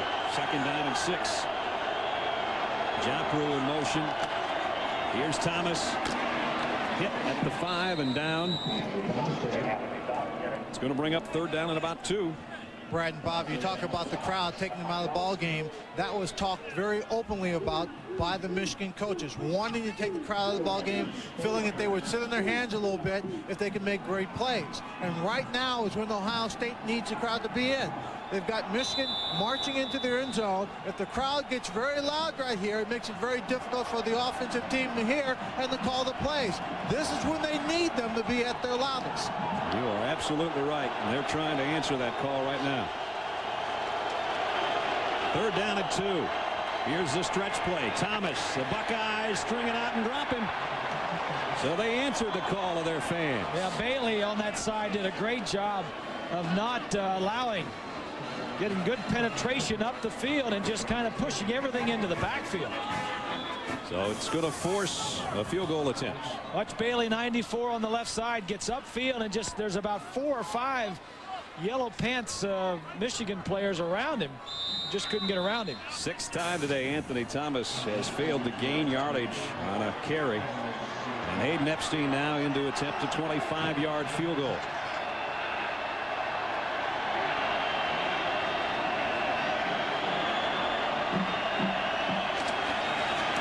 Epstein, just tucked it in the right upright. I thought that was going to hit the pipe.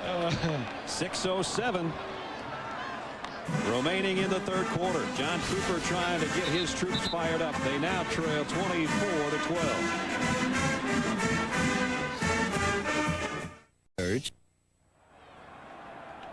A new record crowd. We expected it. We got it. 98,568 at the Shoe in Columbus, where Ohio State trails now by 12 to the Wolverines of Michigan. And Ohio State, remember, led this game 9-0 in about the first 5 minutes of the ball game. Part of it courtesy of that young man who had an 80-yard kick return to help set up their first touchdown. He'd like to touch it again, I would think. Not going to get it this time. They're kicking it away from him. Wells makes the catch and goes out of bounds at about the 24-yard line. That was David Terrell. Swanee said was trying to shake off the effects of landing over there hard in that end zone after that last touchdown, and he's got an ice bag on the left knee. They don't need him right now. They just can watch their defense, which has held Ohio State to 15 yards so far this half. And Wells only got about 2.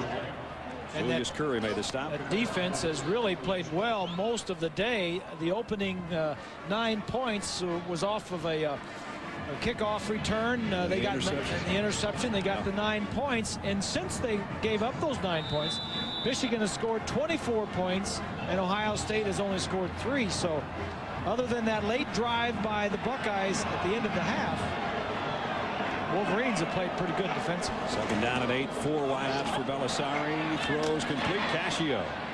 And out to the 32, maybe the 33-yard line. Larry Foote made the hit. That's their first catch for Cascio today. He's become kind of a big play performer over the course of the season. Is the leading receiver as far as yards per catch. Ex-walk-on. Grew up in the neighborhood here. Always wanted to go to Ohio State. Had got no offers. Walked on and finally gave him a scholarship. And now here he is, one of the main players in his 5th year as a senior. Third down at 2. And they throw complete to Rambo. He's got a first down. Kenyon Rambo gets his 4th catch. Good protection, that offensive line doing a nice job. Rambo at the top. Runs about a 7, 8, 10-yard, just a little curl. Just going down, finding an open area in the zone, and Belisari is finding him. Even on that bad knee, you got to respect him. And he's got 2 catches on third down today now. I haven't seen him go straight down the field. Nothing deep. And he's got the most speed probably on the field. Belisari, dangerous throw, tipped and almost picked off. That was close. Todd Howard got a hand on that.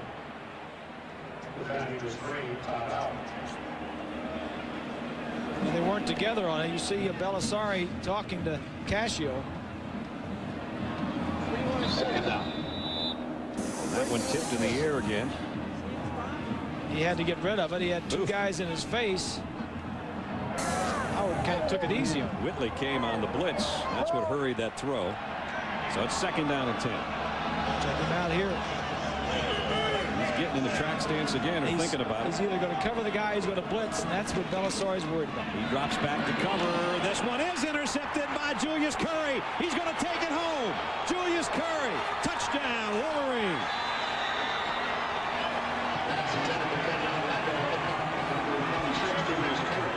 Julius Curry just read that one like a comic book and took it 50 yards.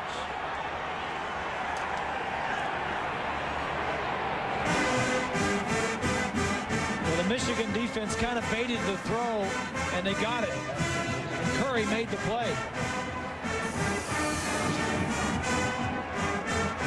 Curry sees it all the way.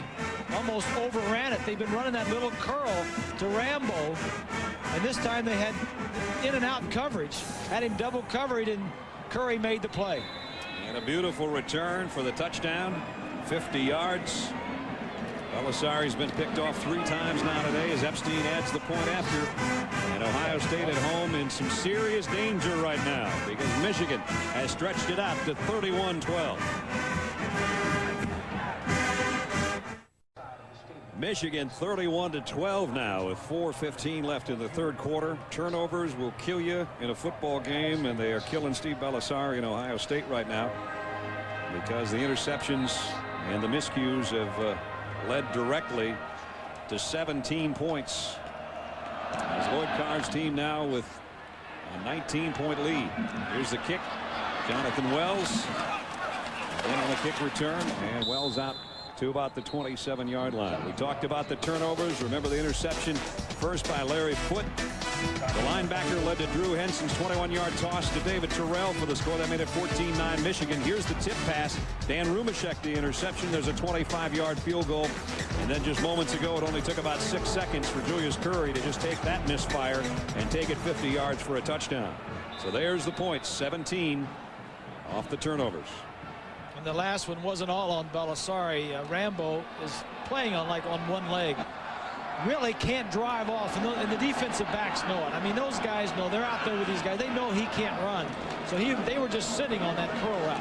Here's Wells looking for a place to run, and he can't find any room either. Diggs is there from his linebacker position to make the stop. Well, it went from 95,000 or whatever cheering fans to a few of them starting to boo. That's right. Their own offense. And Bob and Brad, when Kenyon Rambo can't run down the field and he can't drive the guy off, and then your quarterback sitting there, and your safety can just read the quarterback because he's going to stare down that receiver or look in that direction. It's a prescription for a turnover. He's got to take a chance at some point in the game because obviously Rambo is not driving him off the ball. Ohio State all year long had allowed only 21 turnover points before today, 17 as we just showed you. And that one thrown into some traffic. Oh boy, here they come. And a nice play by Romashek, the defensive end, to stay with Belisari and be in his face and not allow him a clean look and a clean shot downfield. Belisari only 12 of 27 now, and 3 interceptions. You saw him with Chuck Stobart on the sideline, getting some quick instruction before he trots back out there to face a 3rd and 13 with 3:17 left, third quarter.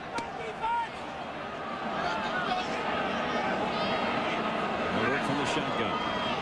3-man line. Here comes a delayed blitz, though. Belisari in trouble, got away from one. Didn't get away from Diggs, who had a good series defensively. Yeah, it's a good call by Herman, the defensive coordinator. Showed a 3-man line, which is something different. Blitzed 2 of the safeties. Late flag just flew out there. I don't know if we're going to have some sort of unsportsmanlike conduct penalty. That was, I mean, both teams have headed to the sideline. Yeah, gave him a different look. This might change things. Maybe if this goes against Michigan, it's going to be a first down Ohio State. That's what the Buckeyes think right now, don't they? Well, they got their punting team out. Dead ball, unsportsmanlike conduct on the offense. This will be half the distance to the goal line. 4th down. Yeah, we had the right call, but it wasn't on Michigan. It was on Ohio State. They show a 3-man line, but then they blitz the linebacker and the safety. This is just something different for Belisari and the offensive line. They pick up the linebacker, but they miss the safety, and that just throws everything into panic in the backfield. I have no idea where the unsportsmanlike conduct came about. Must have been something that was said, because, as I said, both teams literally were to the hash marks heading the other way, and the flag flew in there. So that forces a punt from deeper now for Sander. He's going to have to stand in his own end zone. Well, the second half has been nothing but a disaster for Ohio State. Exactly.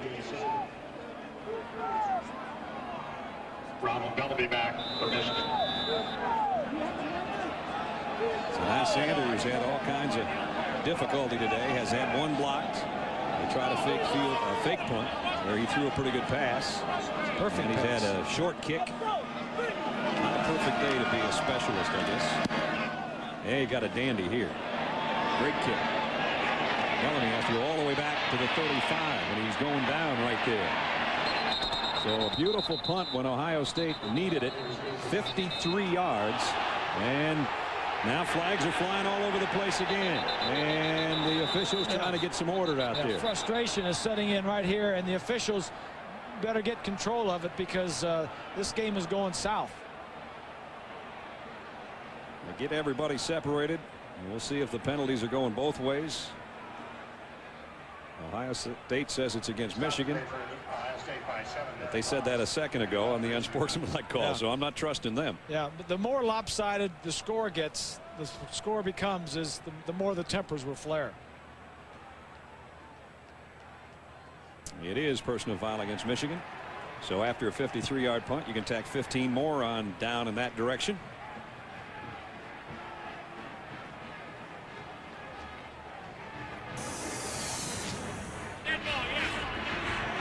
There's the hit right there. And that's Fargus, right. 34. Yeah. That's where the flag flew in. Yeah. So they walk it off back down to the 20-yard line. First 2 possessions for Ohio State in the second half, both interceptions. One returned for a touchdown, and the other led to a touchdown. Ohio State's defense might have to be the part of their group that helps to save the day, if there's any saving left in it. Anthony Thomas, the line of scrimmage. I wouldn't want to be in there.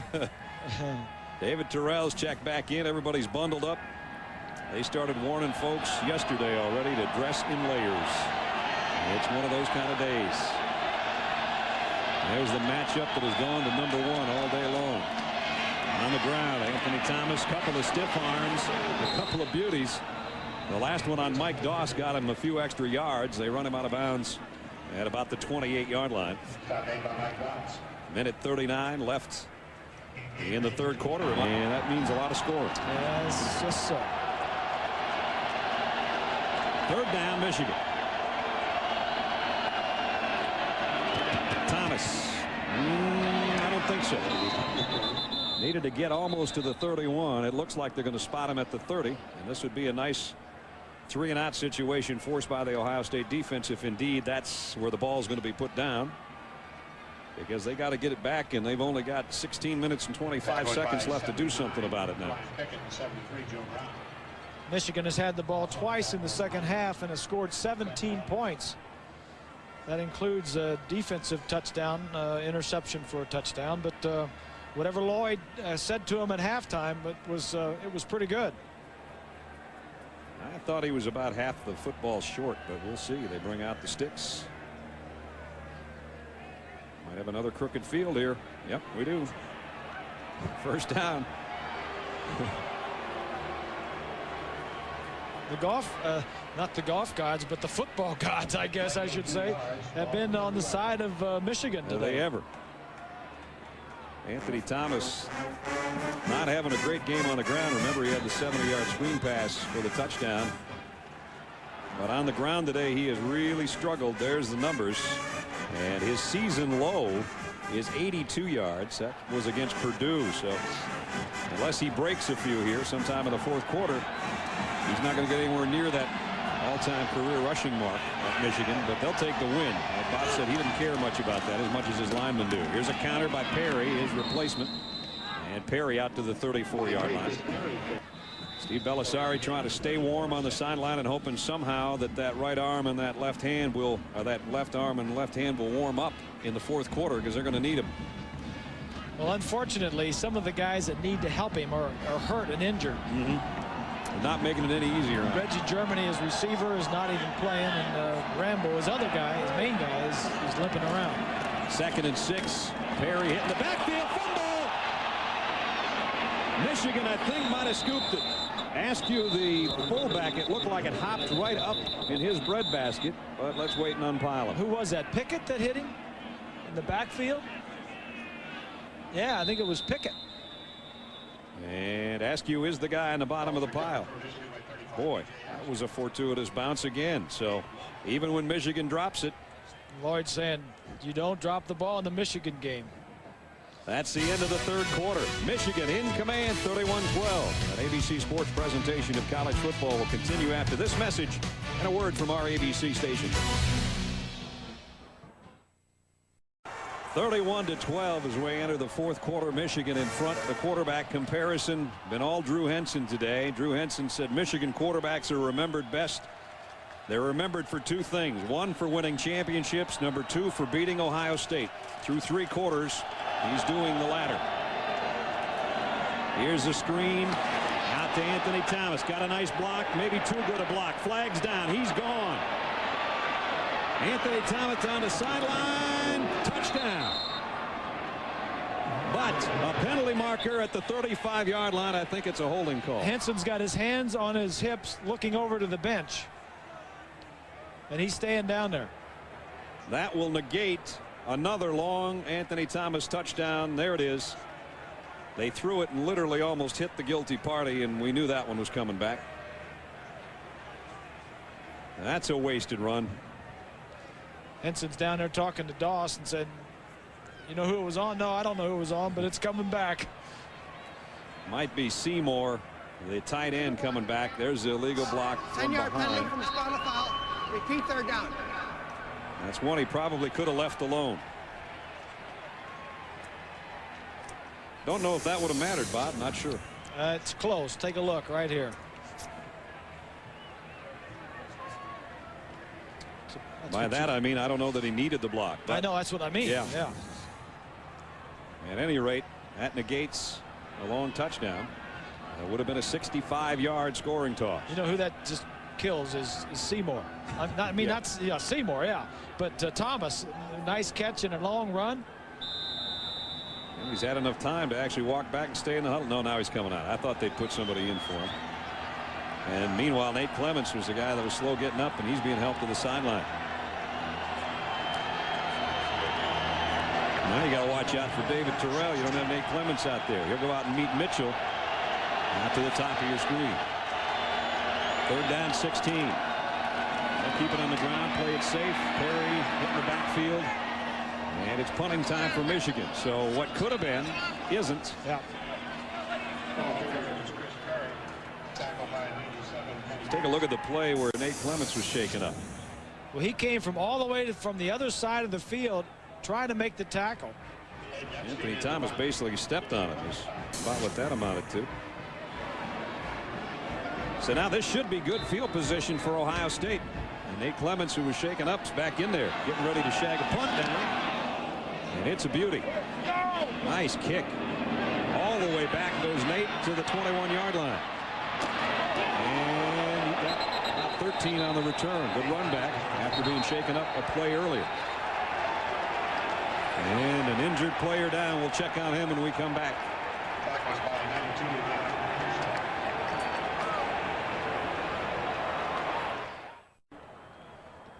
Mike Doss on the sideline is a guy that just connected with Jeremy Miller on that punt situation. And Jeremy, okay, now over on the sideline. He's the long snapper, and he's checking to make sure everything's in the right place. He really got rattled. We'll show you that in a second. There shouldn't be any big guys on the punt coverage team unless you're the snapper. And he was. And he wishes he hadn't been. Throw down the middle is complete. Good throw to Vanez Provit. And it's going to be close to a first down. Here he is, Miller. He's just going to go down, snap it, and then he's going to go down and on the punt coverage. That's number 70. Watch the hit coming up. Right there. Oof. Mike Doss, he will take your head off. You know, his recent book of choice to read was Jack Tatum's They Still Call Me Assassin. And of course, Tatum was part of that super soft group that was here at Ohio State. I don't know if there's pictures in that book, but he seems to be taken right after Jack. Yeah. The way he plays. He knocked Kittner out of the ball game last week. And Kittner out for the season with that concussion and that attempted run at about the 2-yard line late in that game last week. And it was a clean hit. Yes, it was. There was nothing wrong with it. Just good, tough football. As was this one a minute ago. So it's 2nd down at 10 coming up. 13-15. Ohio State needs to get something going in a hurry. Rambo trots out to the near side. He's caught some passes today, but he's more of a decoy than anything else with a bad knee. Belisari running, got a man open over the middle and got it to him. Drew Carter, and Carter's down inside the 40 near the 38-yard line. Nice job that time by Belisari, buying himself some time till he could find an open man. Howard on the coverage, does a little holding there. Starts clapping his hands as I'm open, get it to me. Those young receivers get excited. Redshirt freshman. Ohio native on the first down. Just inside the 39. Belisari pumps once. Now he's going to go deep. Can Rambo get to it? Not quite. On a good wheel, that's a touchdown. You can see him. He looks like a horse in a race pulling up lane. Yeah, and it's tough. It's tough to go without your horses. We mentioned Germany is not playing. It's got to be a little move and go. Yeah, a little stop and go. Just threw it a little bit too soon, and there is no speed in their leg. That's normally a 4.4 guy right there. He would have run under that thing easily. He's going about 4.7 today. So he'll come out 2nd down and 10. Yeah, Michigan defensively knows it. They're sitting on him. That was a good call to try to go deep on him. Just didn't connect. Belisari running for his life, throws into coverage and knocked down by Todd Howard. Incomplete. Single coverage down the field, and he did a nice job of just throwing it up, hoping that his guy could go up and make the play. get it's pressure. Rumashek that got the heat on him. Yeah, Rumashek is doing a nice job of just pressuring. And Howard a nice job of just knocking it down. Rumashek had an interception earlier, remember, that led to the score. Comes up with a near sack there, a quarterback hurry that'll go in the books as. He's had a couple of quarterback hurries that when Belisari has been outside the pocket. Rumashek only 1 sack coming into the game this year, but really chasing the quarterback down. 3rd and long's been the story of the day for Ohio State. Belisari and a throw across the middle. Cascio makes the catch. Fumble. He's down though. And Cascio shaken up. He got necktied by Curry.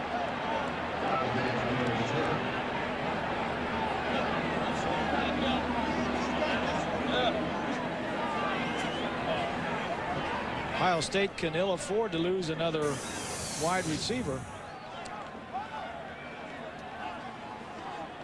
Collard right around. Gets hog-tied. Yep. And they got him sitting up. That's a good sign. 2,000 voted. And we appreciate you joining us on that. That's good. We should have had all those folks in the room with us last night. Yeah. We had a lot of opinions going around, I'll tell you that much. Here's a little bit of option and a deep pitch to Combs.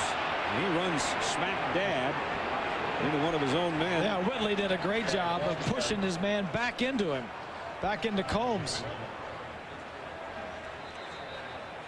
Now, Bob and Brad, when we talk about that poll about Winky and what was it, 74% Yep. said no. And that's a good indication that age for most of the public will not be a factor. But if it came down to 24% of the folks saying age is a factor and the voters voted that way, a guy like Chris Winky with competition from, Josh Heupel and Drew Brees, that could be the difference in whether he wins it or not. No doubt about that. There's been some people that say that they wouldn't even consider him, which I think is crazy. But then, yeah, and I disagree with it. The age should not be a factor. You deserve to win it. You should win it. But Swanee, you've been down in Florida counting votes. he's the only one who hasn't been. Here's Belisari going on top for Provett. Incomplete. And a flag down. I think we can get him a job down there. I only count the votes for octogenarians. Penalty marker in the backfield. Belisari got up limping after taking a hit. It's going to be a holding call on the Buckeyes. They're going the wrong direction. They need a score. 11:43. They still got some time if they could get a touchdown. A lot of games today and tonight, and then the championship games in the Southeastern Conference and the Big 12. Belisari dancing around, finds an open man. Got it to Provett down at the 16-yard line. Man, that's a nice catch down there. Again, Rumashek was the guy getting the heat on Belisari. Done that one before. They'll get after it a little bit too. And of course, Washington, Rose Bowl hopes alive. Same with Oregon and Oregon State. Down the middle, tip pass, and caught by Ohio State. Provett again on a pass intended for Sanders was tipped by Diggs, and he went up and got it. That's his 2 best catches of the day. One on plan and one not planned. It's a good play by Provett just to stay in the ball game, and you know where the ball was going to go. Most of the time this play is going to the tight end, but he comes back, keeps it alive, and picks up a first down. 10:50 remaining in the ball game. Ohio State trying to get down there, get a touchdown, and make it a ball game. Provett goes out to the left, Carter to the right. It's Rambo, the motion man, out of the slot on a first down. Belisari throws that one into the crowd. Well, he had a slant coming on the right side, and he said if it's not there, just throw it away. And that's the way he was coached, and that's what he did.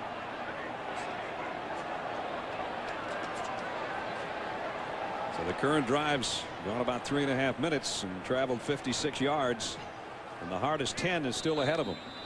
You talk about these rivalries going on with the Apple Cup and all that other stuff. Did you see that the Cal-Stanford game they're going to give a breathalyzer test to the two mascots. And they probably should. There's been some history in that rivalry between the mascots. Yeah, I don't know if we'll have a 5 lateral game today. We got 8 games on ABC today. That's the only one that doesn't have some kind of implication for bowls, and it's still the game out there. And that's as big to them as this one is to folks in the Midwest. Curry knocks that pass down, and now it's 3rd and goal. This Michigan defense has played very well today. I mentioned early on they were like a Jekyll and Hyde. They played well at home, but not so good on the road. They gave up. They were averaging 35 points on the road, and Jim Herman has got them playing much better than that here today. And they only gave up 35 all 6 home games. So that's how bad it was one way and the other, and they have turned it around here today. The two big problem offenses for them on the road were Purdue and Northwestern. Those spread offenses got to them a little bit. 3rd and goal. Here's the fade to the corner, and flags down as Todd Howard was up in Rambo's jersey, and he's saying he was pushed, and Rambo's saying it was the other way around.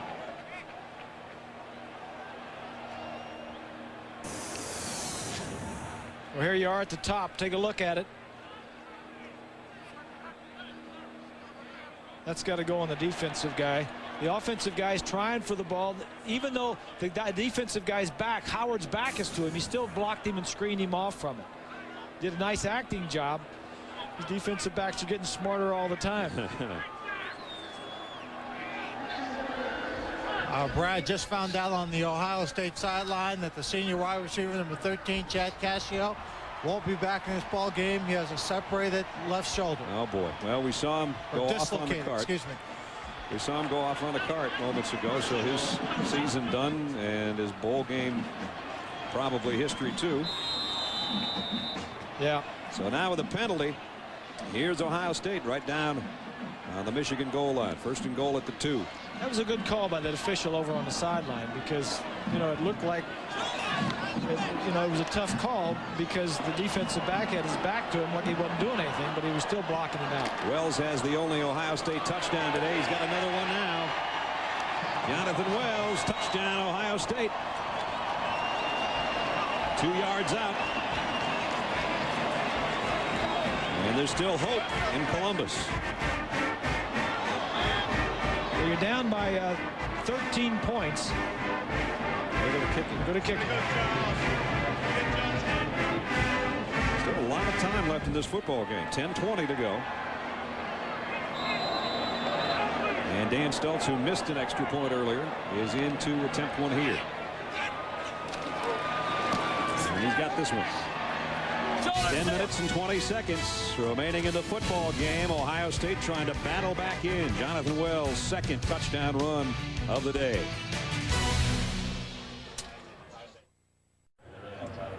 Well, Ohio State's within 12. 10:20 left in the ball game as they just capped a 66-yard drive with Jonathan Wells' 2nd touchdown of the day.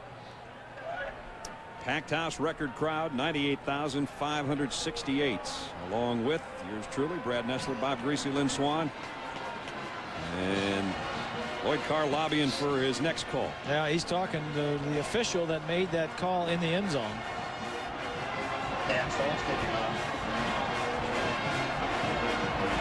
Sunshine now over the shoe. David Terrell making sure there's enough bodies out there on the kick return. Those are the 2 important ones, Chris Perry and Walter Cross. Stultz to kick. He'll kick away to Cross at the 5. Nice kick coverage down there. And it's Derrick Ross who makes the tackle at about the 18-yard line. We had a chance to talk to some of the great players who played in this series. This was an interesting one we got as a remembrance of Ohio State and Michigan from one Brian Greasy. The time that we were in Columbus and we were losing 9-0. My dad comes on the air and he says, I came in the game where our quarterback got hurt, and he says, well, Ohio State really needs to get some pressure on the Michigan quarterback, knock him around a little bit. What is he talking about? See if he says that. You can't do that to your own kid, but you did. It was the truth. It was the truth. You know, that was early on when I was doing his games. Of course, I don't think it got much better. That's right. That's when you just called him greasy. Yeah, well, that's the way I started out calling him. Here's Henson on the give to Thomas, dropped in his tracks. And we know Brian's got some great memories and some great plays over the years in this series, including one as we look back. Remember this one. Sean Springs fell down and Ty Street said, I'll take that one and take it all the way home for the touchdown. That was a big, big play in that matchup. And there's Brian back in his maize and blue. And now with the Denver Broncos. And Brian, we wish you well in your recovery. I know you and your dad talked this morning, and what a great game on Monday night. Boy, that was fun to watch. The making of a quarterback in that one. That was guts. 2nd and 10. Henson getting a little bit of pressure. Almost dropped the ball, and now they'll drop him. Well, Ohio State's not done breathing yet. They're trying to get back into it, and this is the way they do it. This is the strength of their ball club, is their defense. Mike Collins made the tackle. You know, talking about going back, and I've really talked about Brian and doing the Michigan-Ohio State game, but, you know, we didn't get to do it the year before, but that year we did, and so I was calling Brian. They wanted me to call Brian by his first name, so I said, all right, if you do that, I'm going to call the other quarterback by his first name also, and I'm going to call Cooper Coop, and I'm going to call Lloyd. You know, I'm going to call everybody by their first name. That works. Yeah. Here's Henson. Big play here for the Ohio State defense. Lofts one out for Terrell, and Clements got the best of that one. Out of bounds. Knocked it away. Yep. But the momentum is beginning to change a little. The crowd is getting back in it. It's a good matchup right here. Here's two all Big Ten guys, maybe all Americans. And Clements, at the last instant, got a hand on it and forces a 4th down in a punting situation. Well, they may be, well, not may, they will be playing against each other for many, many years. And Terrell's signaling, tell him to throw a little higher. Let me jump for it. We're going to try to come after that kick. Clements camps under it, waits on the 41-yard line. Didn't fair catch. Now trying to find some help. Got a block. Got another. Across midfield is Nate Clements. Here comes Ohio State. We'll see what they do with it on offense when we come back. They trail by 12.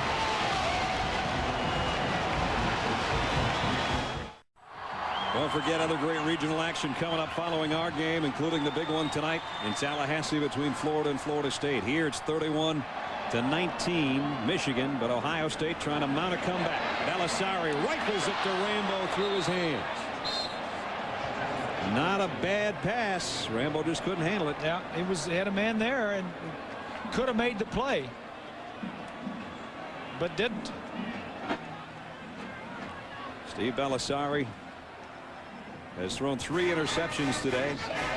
Last year he was 8 of 20 in this game for 84 yards with a couple of interceptions and also threw 2 touchdowns, though. Today no touchdowns and 3 picks, but he's trying to drag his troops back into it. 4 wide receiver group for Steve here from the gun. And a guy wide open out of the backfield. Jonathan Wells on the run. Wells broke a tackle or 2. Another. And Wells has got it to the 21-yard line.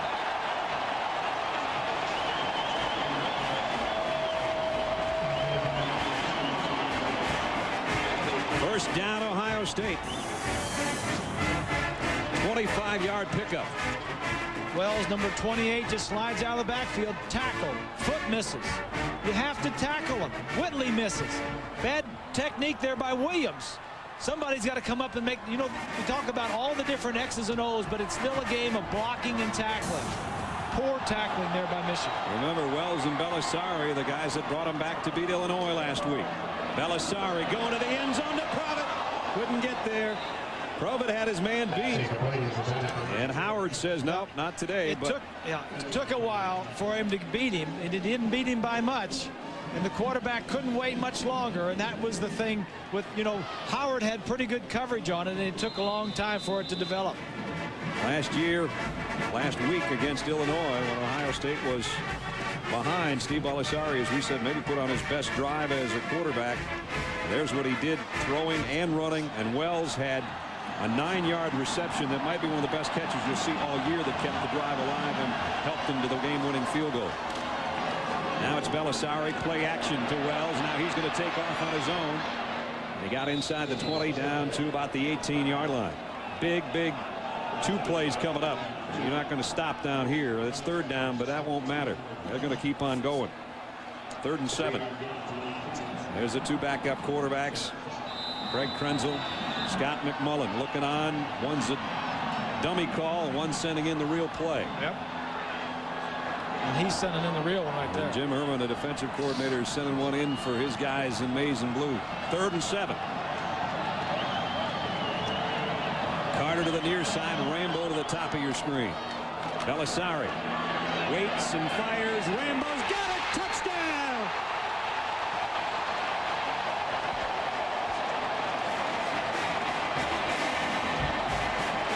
It's not over.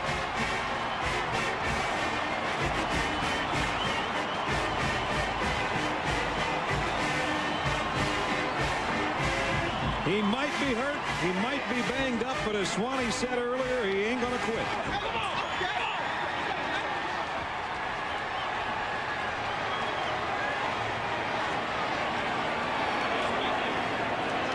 Stoltz for the point after. Up and good. It's a 5-point game. Belisari with a perfect throw. Kenyon Rambo for the touchdown. Don't go away.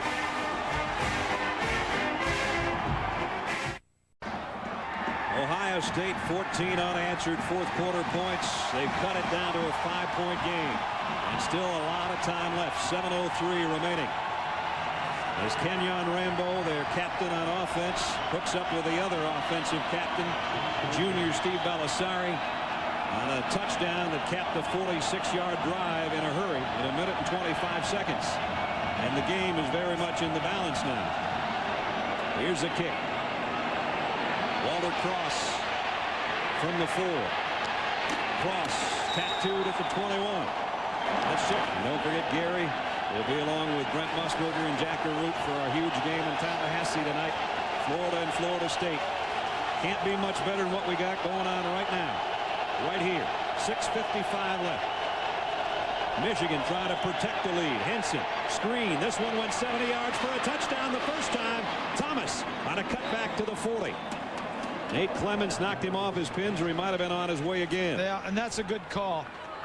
Good call by Stan Parrish. The offensive coordinator knows that they're going to be coming after him. They know they're going to put pressure on him. So just block him for a second, slide him outside, little dump. Nice block over there by Brandt, the center, 67. Williams, 54 out in front. Good call, good execution. Michigan trying to hold on to the lead. They've lost 3 games this year, as I mentioned earlier, by 7 points. They've lost all of them after leading in the 4th quarter. There's Anthony Thomas' numbers today. 2 big receptions, one a 70-yard touchdown. Blitz coming. This time it's Thomas carrying. Got the corner, ran over Donnie Nicky, but didn't get the first down. And did a nice job of not going out of bounds, staying in bounds and keeping the clock rolling.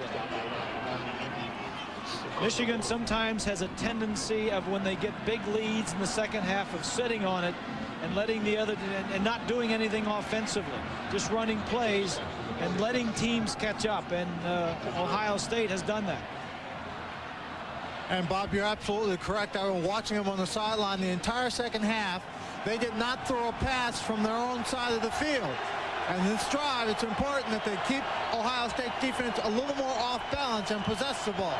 2nd down and 3. Thomas banging his way for a first down. Anthony Thomas carry. Anthony Thomas, in his final regular season game, just picked up an all-important first down. And don't forget, one of those losses this year would have probably been a victory in that high-scoring affair against Northwestern, if not for this play. Anthony Thomas, this one against Illinois, this one was questionable whether it was a fumble or not. And then against Northwestern, there's no doubt it was. And really, he was in the open field by himself. Northwestern recovered, went on and won that game. And now Anthony Thomas just got a big first down here to keep a drive going. They're just going to keep feeding him. That time he's fed his lunch, though, by Cooper and Wilhelm. Yeah. And if Michigan wins this game, and if they would have beaten Northwestern, they would have gotten the trip to the Rose Bowl. And they know now, or we know now, that Michigan cannot go regardless of the outcome of this game, because Northwestern, as you saw with Matt going in on that touchdown run, is throttling Illinois. And that was one of the scenarios that Michigan had to have. They had to have Northwestern and Purdue both lose. Remember, Purdue will be starting in about 10 minutes against Indiana. If they win, they go. That we know. Ohio State, if they can pull off a comeback and Indiana would upset Purdue, they'd go to Pasadena. Henson sets in the pocket, going deep for Terrell. Too deep. Incomplete. Clements and Terrell again. Number 1 and number 20 joined at the hip today. Yep. Like the call, going deep. Ohio State probably thinking that they're just going to try and run the ball out, and Michigan goes downfield to the implications. It is 3rd and 10. Ohio State's got to have a stop here. Here they come. Blitz from Cooper coming. Henson stands in for Terrell again. Again, Clements is there and breaks it up.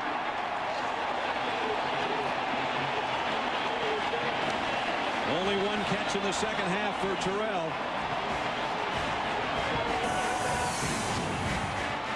Ohio State blitzes and pick it up pretty nicely, give him enough time to throw. He gets hit pretty good low. And here's what you see downfield. That's just pretty good coverage. Yes, it is. Epstein to punt. They put the pressure on. Did they hit him? No flag. And now Nate Clements on the other end. There is a flag. Penalty marker after a 35-yard kick. Might have an illegal block down there on Richard McNutt, who was one of the first to try to help Nate Clements spring free, and that's going to make the job, the task at hand, that much more difficult for Ohio State now. If that penalty goes against them, they're going to be deep in their own territory. Yep. And that'll be the case. So we've got 4:14 to find out who's going to win this one. 4:14 remaining in the football game. Michigan leading Ohio State 31-26. Ohio State's got the ball back. Lloyd Carr said, I liked it a lot better when I was coaching for Bo, and there were only a couple games a year you had to win. John Cooper said this week, quoting Shakespeare, what more can you ask a man than to give it all within his span? To give it all, it seems to me, is not too far from victory. Well, right now, they are 91 yards away from victory. That's a long way to travel. Play action for Belisari. Sidesteps the rush. Going to go deep. Rambo's open. Out of bounds. He's out of bounds. He was open behind his man, but the motion of running and throwing carried the football out of bounds. Wow, would that have been huge? Belisari says, my fault. If I throw it a little bit more the inside, we'd have had a big play. Yeah, see, when you drift that way, the ball just drifts along with you, running to your left, and he just throws it out of bounds. If he would have thrown it more in bounds down the field, he would have had him. And thanks to the great play by Rambo, actually didn't hold on to it anyway, but it was only about 6 inches wide of the stripe. 2nd and 10. Belisari play action. Going to come the other way this time. And Carter has it broken up by Todd Howard. You know, Belisari's got to be commended for doing what he's doing in the second half. The last 2 possessions, they've scored touchdowns, and they have not done it with some of their top receivers. Right. Reggie Germany is out. Cascio was taken off the field with a separated shoulder. Combs has been banged up throughout the week. And Rambo, his other wide receiver, is slowed because of a knee injury. So he's doing it, but he doesn't have the main guys on the outside like he'd like to have. Rambo has made 3 big catches on 3rd down, though, today. Let's see if they try to look to him on 3rd and 10. Belisari in trouble. Lofts one across the middle. And not quite a first down for Wells. Boy, he was crawling and scrapping and fighting. But he's about, I think he's about a yard short. Now, wait a minute. Pretty good spot. Looks like we got 4th and 1. Well, you got 3 timeouts left if you're Ohio State. You got 3 minutes and 30 seconds or thereabout left on the clock. Belisari looks to his left, comes back, dumps it, and is hoping for a short pass and a big run. And Wells almost did it for him. He almost got out of it. It is 4th down. They're 3 out of 4 on 4th down today. They need another one here. Wells, I don't think so. The Michigan sideline doesn't think so either. I don't know. I don't know about that one. You got 3 minutes. You know, you can be second guessed either way on this one. You got 3 timeouts left. I don't know. It's a tough call. Still unpiling bodies, but I think he's farther back than he was before the snap of the ball. For sure, if you go for it in this area and don't make it, the game is over. These officials are going to make very sure of this. Jim Lapatino says, let's bring the chains out. We don't want to call this one just by sight lines. Wells took it straight up the middle, and that middle of the Michigan defense really made a nice charge. I think both coaches already know from the coaches upstairs that are looking at this. There it is. Length of the football short. Michigan takes over.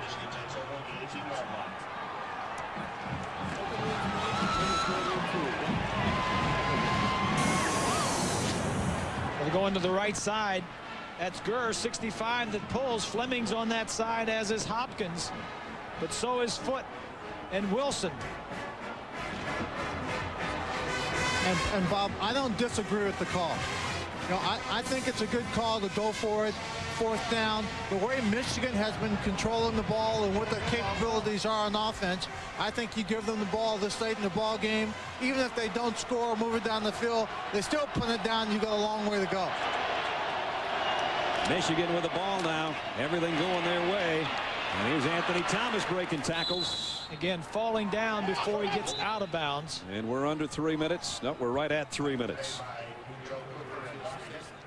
And both coaches said almost the same exact quote. It's going to be a shame. Yeah, it's be a sad day. Sad day. When you play all year in the Big Ten and not reward the team by going to the Rose Bowl. And it appears neither one of these teams are going there either. Yes, Ohio State comes up with a defensive miracle. Anthony Thomas up the middle, spinning his way down to the 5-yard line. It's 1st and goal. And 2:55 remaining. And I'm sure as he runs through those holes that he remembers and thinks back to the fumble back in Northwestern. Yep. 55 of his 56 yards have come in the second half, so he's not going to break Jamie Morris' career rushing record, but he has had a sensational career in his own right. Not today. Yeah, maybe in a bowl game. And he did have the screen pass for the touchdown, remember. He's done his damage in pass receptions today. 1st and goal, Michigan. And here's Thomas again. They'd like to get him another touchdown because he's closing in on Ty Wheatley's all-time touchdown record. He's already broken the rushing touchdown record. He's got 53. He's added a reception today. And John Cooper, going to be a long night for John if the score holds up, because you're always judged on this game. And the timeout has Ohio State with just 1 remaining. That's a guy that's going to get better and better, number 2. And there's a guy that already is awfully good, number 7. Just a junior. He'll have another year.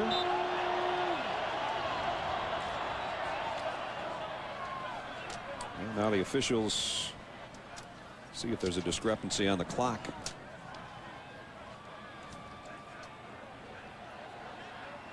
Oh, guess we're all set. So 2nd down and goal at the 3-yard line.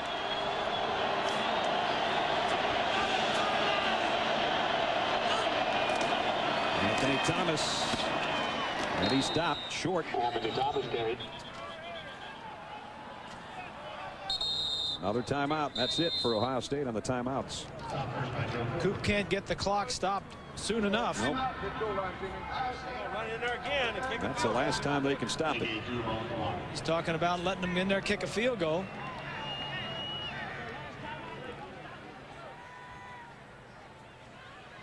Here's the Big Ten in the Rose Bowl and the number of appearances. Michigan tops the list with 17. Ohio State with 13. And that season next to it is the last trip that they made. And then you go all the way down to the bottom. Oh, Purdue. That may change today. Well, Drew Brees is certainly hoping so, and so are the Purdue folks. People, walking to the game, they still, when the Ohio State fans see me, they still think of Michigan and my son Brian. Right. And I say, heck with Michigan. I'm not a Michigan guy. I'm a Purdue guy. I'm rooting for Purdue. Well, we'll be trying to keep track of that one as we head out of here. That's one of the regional games you'll see as soon as we're done. Well, what Coop wants them to do is hold Michigan, force them to kick a field goal. That would make it 34-26, an 8-point advantage that would give Ohio State an opportunity to go down and score, and 2 points would tie it up.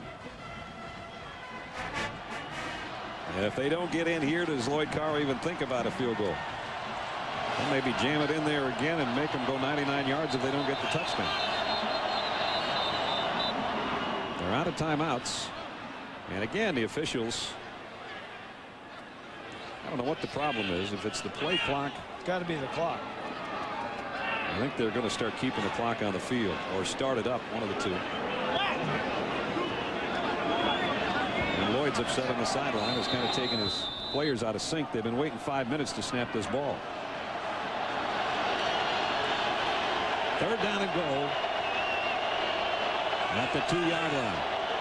2 tight end set. It's Anthony Thomas again, and he's hit and stopped again. Nice job by the Buckeyes defense. Matt Wilhelm met him in the hole, the middle linebacker. Clements was there. Doss was as well. You almost feel like if he would have stayed on the ground and not jumped, he might have been able to run this ball in. He had to jump over a player that was laying on the ground, but they looked like there was some gaps where he might have been able to run it in. So now the clock is going to wind down. And Henson comes back out. Michigan is going to do, I think, what I thought they might do. Well, they got a 5-point lead. The one thing he's going to do is run all the seconds down on the clock before he takes a timeout. If they do kick a field goal, they might even take the penalty. No, they're going to finally take the timeout with 1:23 left. Now they come back to the sideline, and here comes the field goal unit. So they are going to kick the field goal. And this one in its 97th renewal. Started over 100 years ago. And it's come down to a 4th and goal and 1:23 left. And a 5-point game. Epstein's out there all by himself. If he does kick the field goal, Ohio State's going to get another chance. What he doesn't want to do is have it blocked. Yeah, that's the one thing that you don't want if you're a Michigan fan, is a block and picked up and go the other way. So the last 2 minutes of this game has taken as long as the entire 3rd quarter did, as everybody is moving their chess pieces around here and trying to use as much clock as they can. And the ball, meanwhile, sits just outside the 1-yard line. Epstein, by the way, today is 1 for 1 on his field goals, and it was even longer than this one would be. This one's actually shorter than an extra point. Bob and Brad, I've been covering a lot of football games and covered this rivalry on a number of occasions. But I just want to point out that I think number 7, Drew Henson, coming into the Horseshoe for the first time as a starting quarterback. Yes, he's got a lot of weapons around him, and Marquise Walker and David Terrell and Anthony Thomas. But he came into this ball game not having the experience of playing in this environment, and played a very smart and controlled football game. You very seldom see that kind of performance by a quarterback in this environment for the very first time. And I think it was critical, not just to the performance of the team, but to the attitude of this football team to be able to control the ball and move it in key situations down the field and not get down early in this ball game. He's back out there, Swanee, because they're not going for the field goal. They made Ohio State think they would. And it's Henson rolling around to the end. If he scores, it's over, and it is. Touchdown, Wolverines.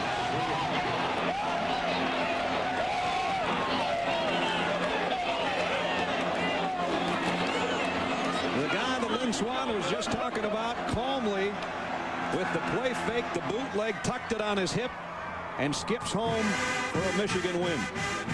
Big time play and a big time call. There's the smile that Lloyd had 3.5 hours ago when he took to the field, because he was that excited and always has been in his 22 times being involved in this matchup. And it's going to be a happy trip back to Ann Arbor.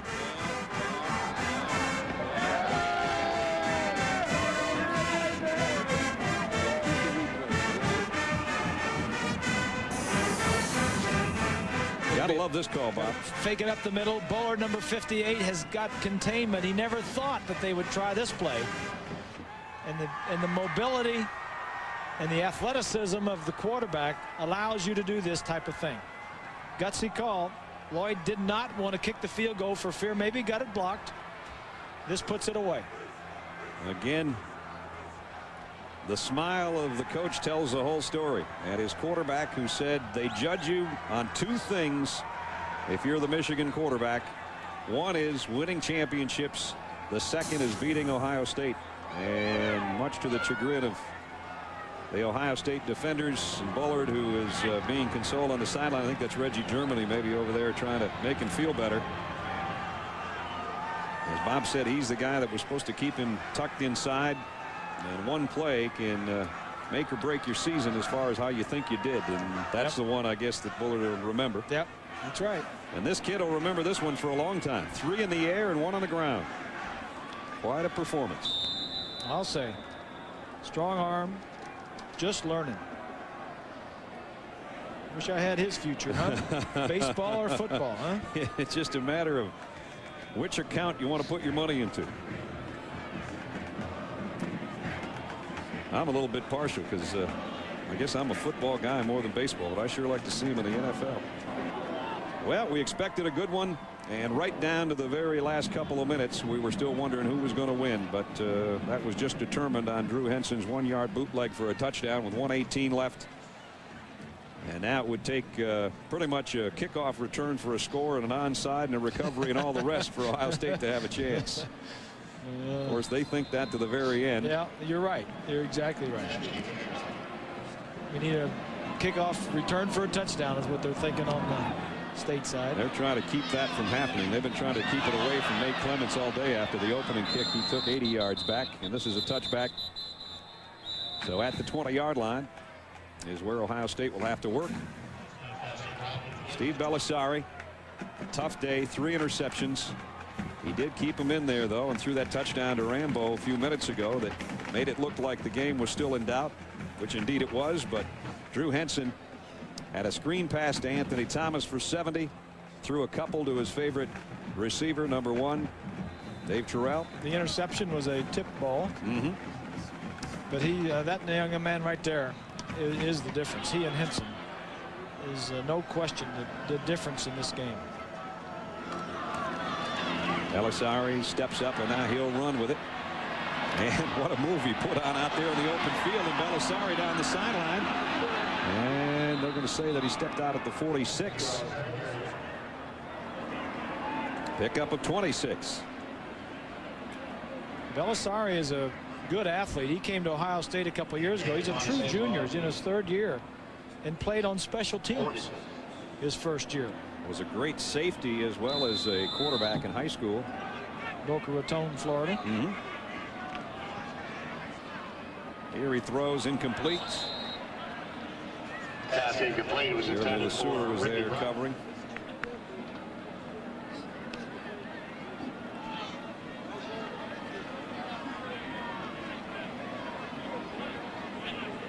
So many times these 2 teams have spoiled the other's season in this final game. And in this case, it's going to be a day spoiled at home for Ohio State. 4 wideouts for Belisari. There's 63 seconds left. Fires the deep end, incomplete. Pass incomplete. Victor Hobson got a shot on Belisari that time.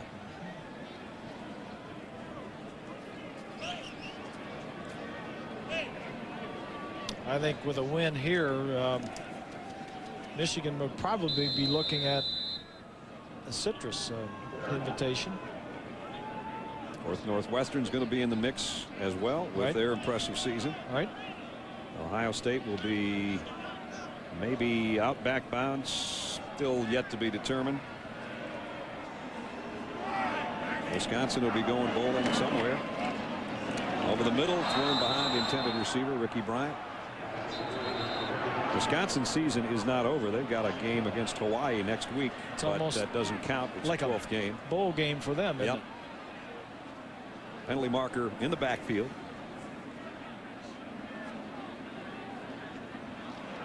Personal foul on Ohio State. Well, there's the two guys that have been playing together forever. Steve Hutchinson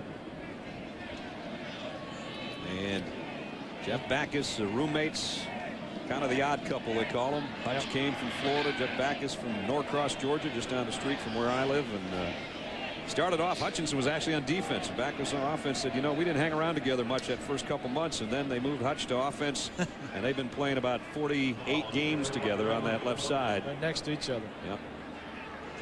And that guy obviously was glad that they were leading the way for his 4,000+ career yards. Yep. So they go out winners on their last ball game against Ohio State. They'll have a fun rest of the afternoon and tonight. And we're back to Michigan. Belisari flags down, running for his life again. And now finds a little seam, shows that speed. Belisari cross midfield. Remember, penalty markers were down a long time ago at the line of scrimmage. Another 23-yard run by Belisari.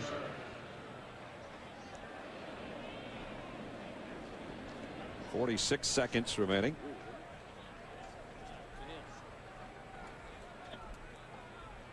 Illegal procedure negates the long run.